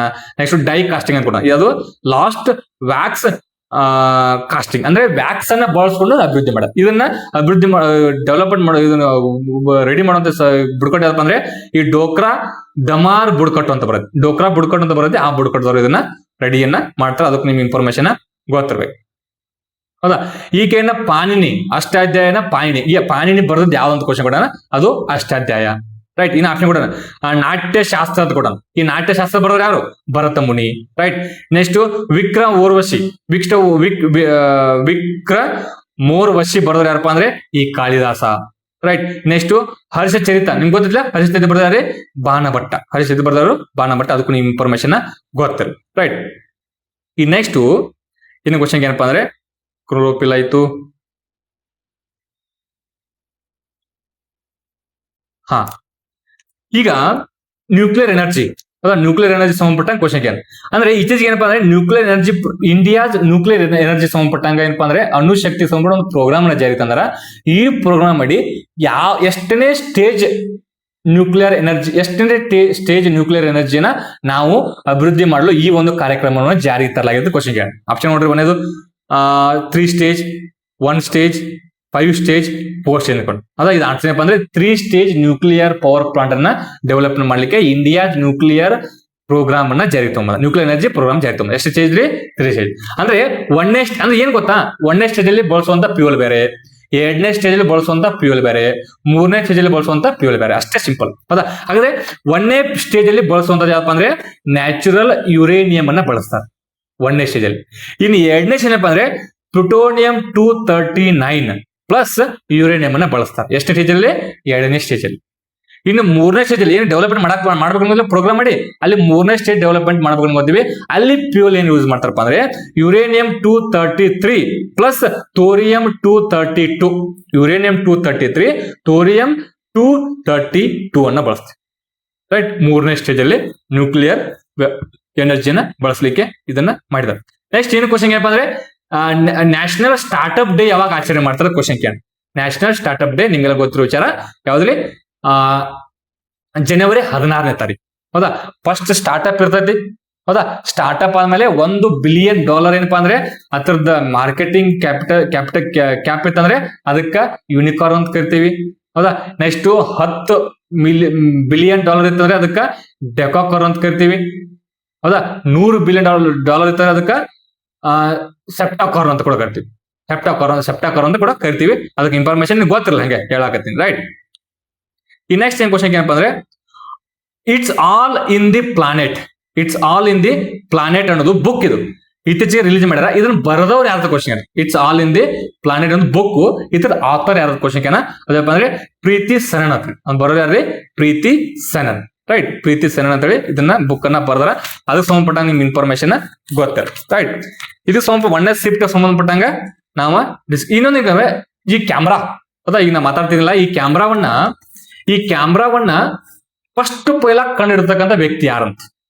ಜಗತ್ತಿನಲ್ಲಿ ಮೊಟ್ಟ ಮೊದಲು ಕ್ಯಾಮ್ರಾವನ್ನ ಕಂಡಿಡಿದು 1888ರಾಗ. ಹೌದಾ. ಅದಕ್ಕೆ ಕೋಡಕ್ ಕ್ಯಾಮ್ರಾ ಅಂತೇಳಿ. ಈ ಕ್ಯಾಮ್ರಾವನ್ನ ಕಂಡಿಡ್ತಕ್ಕಂಥ ವ್ಯಕ್ತಿ ಯಾರ ಆಪ್ಷನ್ ಕೊಡೋಣ. ಅದ್ಯಾರಪ್ಪ ಅಂದ್ರೆ ಕ್ಯಾಮ್ರಾ ಕಂಡಿದ್ರು ಜಾರ್ಜ್ ಈಸ್ಟ್ಮನ್. ಯಾರೇ ಕಂಡಿಡಿದವರು? George Eastman. ಆ ಕ್ಯಾಮ್ರಾ ಹೆಸರೇನು? ಕೋಡಕ್ ಕ್ಯಾಮ್ರಾ. ಕಂಡಿಡಿದವಾಗ 1888ರಲ್ಲಿ. ಗೊತ್ತಲ್ಲ. ಅದು ಸಂಬಂಧಪಟ್ಟಂಗ ನಿಮ್ಗೆ ಗೊತ್ತು. ಇನ್ನೊಂದೇನಪ್ಪ ಅಂದ್ರೆ ಈ ಭೂಮಿ ಮೇಲೆ ಕಂಪಾಸ್ ನಿಮ್ಮ ಆ ಕಂಪಾಸ್ ಅಲ್ಲ. ನೀ ಎಲ್ಲಾ ಸ್ಕೇಲು ಪೆನ್ಸಿಲ್ ಇಡ್ತೀವಿ, ಆ ಕಂಪಾಸ್ ಅಲ್ಲ. ರೈಟ್. ಈ ದಿಕ್ಕವನ್ನ ತೋರಿಸುವಂತ ಕಂಪಾಸ್ ಇರುತ್ತೆ. ಈ ಭೂಮಿ ಮೇಲೆ ಇಟ್ಟಾಗ ಅದು ಉತ್ತರ ದಕ್ಷಿಣವಾಗಿ ನಿಲ್ತೈತಿ ಆ ನೀಡಲ್. ಅದಕ್ಕೆ ಕಾರಣ ಏನಂತ ಕ್ವಶನ್ ಕ್ಯಾನ್. 1ನೇ ಆಪ್ಷನ್ ನೋಡ್ರಿ ಗ್ರಾವಿಟೇಷನಲ್ ಫೋರ್ಸ್. 2ನೇ option earth magnetic field, nuclear force, friction ಅಂತ ಕೊಟ್ಟ. ಯಾವ್ದ್ರಿ? ಫ್ರಿಕ್ಷನ್. ಈಗ ನೋಡ್ರಿ 1ನೇದು ಭೂಮಿಯ ಗುರುತ್ವಾಕರ್ಷಣ ಬಲ, 2ನೇದು ಭೂಮಿಯ ಮ್ಯಾಗ್ನೆಟಿಕ್ ಫೀಲ್ಡ್ ಅಂತ ಕೂಡ. ಇದಕ್ಕೆ ಆನ್ಸರ್ ಏನಪ್ಪ ಅಂದ್ರೆ ಅರ್ತ್ ಮ್ಯಾಗ್ನೆಟಿಕ್ ಫೀಲ್ಡ್. ಅರ್ಥಕ್ಕ ಮ್ಯಾಗ್ನೆಟಿಕ್ ಫೀಲ್ಡ್ ಮುಖಾಂತರ ಏನಪ್ಪಾ ಅಂದ್ರೆ ಇದು ಉತ್ತರ ದಕ್ಷಿಣವಾಗಿ ನಿಲ್ತದ. ರೈಟ್. ಟೋಟಲ್ ನಮ್ ನ್ಯಾಚುರಲ್ ಎಷ್ಟು ಫೋರ್ಸ್ ಅದಾವ ಅಂತ ಕ್ವಶನ್ ಕೇಳ್ತಾನೆ. ಟೋಟಲ್ ಏನಪ್ಪ ಅಂದ್ರೆ 4 ಫೋರ್ಸ್ ಅದಾವ್. ಹೌದಾ. ಒಂದು ಗ್ರಾವಿಟೇಷನಲ್ ಫೋರ್ಸು, ಒಂದು ವೀಕ್ ಫೋರ್ಸು, ಒಂದು ಸ್ಟ್ರಾಂಗ್ ಫೋರ್ಸು, ಒಂದು ಗ್ರಾವಿಟೇಷನಲ್ ಫೋರ್ಸು, ಒಂದು ಮ್ಯಾಗ್ನೆಟಿಕ್ ಫೋರ್ಸ್. ಹೌದಾ. ಮ್ಯಾಗ್ನೆಟಿಕ್ ಫೋರ್ಸ್ ಅಂದ್ರೆ 4 ಫೋರ್ಸ್ ಅದ. Strong nuclear force, weak nuclear force, magnetic force, ಇನ್ನೊಂದ್ರೆ gravitational force. Total 4 natural force ಗಳು ಅದಾವ ನಮ್ಮಲ್ಲಿ. ಅದಕ್ಕೆ ಸಂಬಂಧಪಟ್ಟಂಗ ನಿಮ್ಗೆ ಇನ್ಫಾರ್ಮೇಶನ್ ಗೊತ್ತು. ಇನ್ನು ಈ ಗ್ರೀನ್ ಹೌಸ್ ಗ್ಯಾಸ್ ಮೇಲೆ ಕ್ವಶನ್ ಕೇಳ. ಹೌದಾ, ಈ ಗ್ರೀನ್ ಹೌಸ್ ಗ್ಯಾಸಸ್ ಅಂದ್ರೆ ಯಾವ್ರಿ? ಕಾರ್ಬನ್ ಡೈಆಕ್ಸೈಡು, ಮೀಥೇನು, ನೀರಾವಿ ಮತ್ತು ನೈಟ್ರಸ್ ಆಕ್ಸೈಡು. ಹೌದಾ, ಇವೆಲ್ಲ ಏನಪ್ಪಾ ಅಂದ್ರೆ ಗ್ರೀನ್ ಹೌಸ್ ಗ್ಯಾಸಸ್ಗಳು. ಗ್ರೀನ್ ಹೌಸ್ ಗ್ಯಾಸ್ಗಳು. ಹೌದಾ, ಈ ಗ್ರೀನ್ ಹೌಸ್ ಗ್ಯಾಸ್ಗಳಂದ್ರೆ ಈ ಕೆಳಗಿನ ಯಾವುದು ಪರಿಣಾಮ ಬೀರುತ್ತೆ? ಯಾವ ಗ್ರೀನ್ ಹೌಸ್ ಗ್ಯಾಸ್ಗಳು ಮೊದಲ ಪ್ರಾಥಮಿಕವಾಗಿ ಯಾವ್ದ್ರ ಮೇಲೆ ಪರಿಣಾಮ ಬೀರುತ್ತದೆ ಕ್ವಶನ್ ಕೇಳ. ಅದ ಒಂದೇ ಆಪ್ಷನ್ ಕೊಡ ನೋಡಿ. ಏನ್ ಕೊಡನಪ್ಪ ಅಂದ್ರೆ ozone depletion, acid rain, deforestation, global warming. ಹೌದಾ, ಯಾವಪ್ಪ ಇದು? ಜಾಗತಿಕ ತಾಪಮಾನ ಫಸ್ಟ್ ಸ್ಟಾರ್ಟ್ ಆಗ್ತದೆ, ಮತ್ತೆ ಓಜೋನ್ ಡಿಪ್ಲೇಷನ್ ಆಗ್ತದೆ, ಯಾವುದು ಅಸಿಡ್ ರೇನು ಬರುತ್ತೆ. ಬಟ್ ಪ್ರಾಥಮಿಕವಾಗಿ ಆಗೋದು ಯಾವ್ದಪ್ಪ ಅಂದ್ರೆ ಗ್ಲೋಬಲ್ ವಾರ್ಮಿಂಗ್. ಪ್ರಾಥಮಿಕ ಆಗೋದು ಯಾವ್ದ್ರೆ ಗ್ಲೋಬಲ್ ವಾರ್ಮಿಂಗ್. ಅದ್ರ ಸಂಬಂಧಪಟ್ಟ ಇನ್ಫಾರ್ಮೇಶನ್ ಗೊತ್ತಿದೆ. ಇನ್ನ ನೆಕ್ಸ್ಟ್ ಈ ಕೆಳಗಿನ ಯಾವ ಪ್ಲಾಟ್ಫಾರ್ಮ್ ಅನ್ನ ಈ ಪ್ರೊಫೆಷನಲ್ ನೆಟ್ವರ್ಕಿಂಗ್ ಅಂದ್ರೆ ನೆಟ್ವರ್ಕ್ಗೋಸ್ಕರ ಬಳಸುವಂತ ಬಳಸುವಂತ ನೆಟ್ವರ್ಕಿಂಗ್ ಆಪ್ ಯಾವ್ದತ್ತೆ? One option Instagram, LinkedIn. ಹೌದಾ, ನೆಕ್ಸ್ಟ್ ಫೇಸ್ಬುಕ್, ಇನ್ನೊಂದ್ರೆ ಸ್ನ್ಯಾಪ್ ಚಾಟ್ ಅಂತೆ. ನೋಡ್ರಿ, ಈ ನೆಟ್ವರ್ಕ್ ಹೆಸರಾಗತ್ತೆ ಲಿಂಕ್. ಹೌದಾ, ಲಿಂಕ್ಡ್ ನೆಟ್ವರ್ಕ್ ಅಂತ ಅಂದ್ರೆ ಲಿಂಕ್ಡ್ ಇನ್ ಅಂದ್ರೇನು? ಲಿಂಕ್ಡ್ ನೆಟ್ವರ್ಕ್ ಹೆಸರಾಗತ್ತೆ. ಲಿಂಕ್ಡ್ ಇನ್ ಅನ್ನೋದು ಅತಿ ಹೆಚ್ಚು ಪ್ರೊಫೆಷನಲ್ ಆಗಿ ನೆಟ್ವರ್ಕಿಂಗ್ ಬಳಸುವಂತ ಒಂದು ಆಪ್ ಇದೆ. ಹೌದಾ, ಲಿಂಕ್ಡ್. ಅದು ನಿಮ್ಗೆ ಇನ್ಫಾರ್ಮೇಶನ್ ಗೊತ್ತಿದೆ. ಇನ್ನೊಂದು ಕ್ವಶನ್ ಏನಪ್ಪ ಅಂದ್ರೆ ಈ ಪ್ರಧಾನಮಂತ್ರಿ ಹುದ್ದೆ ಈ ಕೆಳಗಿನ ಯಾವ ಒಂದು ವಿಧಿ ಅಡಿ ಬರುತ್ತದೆ? ಪ್ರಧಾನಮಂತ್ರಿ ಹುದ್ದೆ ಈ ಕೆಳಗಿನ ಯಾವ ಒಂದು ವಿಧಿ ಅಡಿ ಬರುತ್ತಪ್ಪ ಅಂದ್ರೆ ಆರ್ಟಿಕಲ್ ನಂಬರ್ 17 ಸಬ್ ಕ್ಲಾಸ್ 1, 75. ಹೌದಾ, 72, 87, 79 ಅಂತ ಆಪ್ಷನ್ ಕೊಡೋಣ. ಇದಾದ್ರೆ 75 ಸಬ್ ಕ್ಲಾಸ್ 1 ಅಡಿ ಯಾರು ಬರ್ತಾರೆ? ಪ್ರಧಾನಮಂತ್ರಿ ಹುದ್ದೆಗೆ ಅವಕಾಶವನ್ನ ನೀಡಲಾಗಿದೆ. ರೈಟ್. ಇಷ್ಟೇನಪ್ಪ ಅಂದ್ರೆ ಇದಕ್ಕೆ ಸಂಬಂಧಪಟ್ಟಂಗ farming has varied from subsistent agriculture to the extensive agriculture. Extensive agriculture ಬರುತ್ತೆ. ಅಷ್ಟು ಇನ್ಫಾರ್ಮೇಶನ್ ನಿನಗ ಗೊತ್ತಿರ. ನೋಡ್ರಿ, ನಿಮ್ಗೆ ಈಗ ಹೇಳಕತ್ತೀನಿ, ಇವನ್ ಕ್ವಶನ್ ಪೇಪರ್ ಬಿಡಿಸುವಂತ ಉದ್ದೇಶ ಏನಪ್ಪಾ ಅಂದ್ರೆ ನಿಮಗೆ ಆಲ್ರೆಡಿ ಗೊತ್ತಿರ್ಬೇಕು. ಅಂದ್ರೆ ನೀವು ಓದ್ತಾ ಇರೋದು ಕರೆಕ್ಟ್ ಟ್ರ್ಯಾಕ್ ದಾಗ ಗದಿರಲ್ಲ ಅಂತ ನಿಮ್ಗೆ ಗೊತ್ತಾಗ್ಬೇಕು. ಸೊ ಅದಕ್ಕೋಸ್ಕರ ಈ ಒಂದು ಕ್ವಶನ್ ಪೇಪರ್ ನ ಬಿಡ್ಸಕ್ ಪ್ರಯತ್ನ ಮಾಡಿದೀನಿ. ಹೌದಾ, ಏನಾದ್ರೂ ಮಿಸ್ಟೇಕ್ ಗಳಾದ್ರೆ ನೀವೇನಪ್ಪಾ ಅಂದ್ರೆ ಕರೆಕ್ಷನ್ ಮಾಡ್ಕೊಡ್ರಿ, ಅಥವಾ ಎಲ್ಲ ಕಮೆಂಟ್ ಹಾಕ್ರಿ. ನಾನು ಅದಕ್ಕೆ ನೆಕ್ಸ್ಟ್ ವಿಡಿಯೋದಲ್ಲಿ ಡಿಸ್ಕಷನ್ ಮಾಡಕ್ ಪ್ರಯತ್ನವನ್ನ ಮಾಡ್ತೇನೆ ಅಂತ ಹೇಳ್ತಾ, ಇನ್ನು ಇದು ಫಸ್ಟ್ ಶಿಫ್ಟ್. ಇದು ಉತ್ತರ ಪ್ರದೇಶ ನಡೀತಕ್ಕಂಥ ಪೊಲೀಸ್ ಕಾನ್ಸ್ಟೇಬಲ್ ಸಂಡೇ ನಡೀತಕ್ಕಂಥ ಫಸ್ಟ್ ಶಿಫ್ಟ್. ಈ ನೆಕ್ಸ್ಟ್ ಮಂಡೇ ನಡೀತಕ್ಕಂಥದ್ದು ಸೆಕೆಂಡ್ ಶಿಫ್ಟ್ ಇದ್ದು ನಾವು ನೆಕ್ಸ್ಟ್ ವಿಡಿಯೋದಲ್ಲಿ ಡಿಸ್ಕಷನ್ ಮಾಡೋಣ. ಅವು ಒಳ್ಳೆ ಕ್ವಶನ್ಸ್ ಗಳದಾವ, ಅವು ನಿಮ್ ಎಕ್ಸಾಮ್ ಹೆಲ್ಪ್ ಆಗ್ತಾವ. ಅದಕ್ಕೆ ಸಂಬಂಧಪಟ್ಟ ನಿಮ್ ಇನ್ಫಾರ್ಮೇಶನ್ ಗೊತ್ತಿರ್ಬೇಕು. This is all about this video. Remaining things I will discuss in next video. ಯಾರು ಕೂಡ ಟೈಮ್ ಅನ್ನ ವೇಸ್ಟ್ ಮಾಡಕ್ ಹೋಗ್ಬೇಡ್ರಿ. ಪೊಲೀಸ್ ಕಾನ್ಸ್ಟೇಬಲ್ ಎಕ್ಸಾಮ್ ಕಿನ್ನ 50 ದಿನ ಉಳ್ದೈತಿ. ದಿನಾಲು ಏನಪ್ಪಾ ಅಂದ್ರೆ ನೀವು ಓದಿರ್ತಕ್ಕಂಥ ರಿವಿಷನ್ ಮಾಡ್ರಿ. ಹೌದಾ, ಮತ್ತೆ ಪದೇ ರಿವಿಷನ್ ಮಾಡ್ರಿ, ಗ್ರೂಪ್ ಡಿಸ್ಕಷನ್ ಅನ್ನ ಮಾಡ್ರಿ. ಹೌದಾ, ಅಂದ್ರೆ ನಿಮ್ 100% ಏನಪ್ಪಾ ಅಂದ್ರೆ ಈ ಒಂದು ಲಿಸ್ಟ್ ಅಲ್ಲಿ 100% ಇದ್ದೇ ಇರೋದು ಅಂತ ಹೇಳ್ತಾ ಈ ವಿಡಿಯೋದಲ್ಲಿ ಮುಗಿಸ್ತಾ ಇದ್ದೀನಿ. ಜೈ ಹಿಂದ್, ಜೈ ಕರ್ನಾಟಕ. ಹೌದಾ, ಹಂಗೆ ಏನಪ್ಪಾ ಅಂದ್ರೆ ನೀವೇನ್ ಮಾಡ್ಬೇಕಂದ್ರೆ ಓದ್ಬೇಕು. ಹೌದಾ, ಓದ್ತಿದ್ರೆ ಮಾತ್ರ ಏನಪ್ಪಾ ಅಂದ್ರೆ 100% ಲಿಸ್ಟ್ ಅಲ್ಲಿ ಇದ್ದೇ ಇರ್ತೀರಿ. ಅದು ಕೂಡ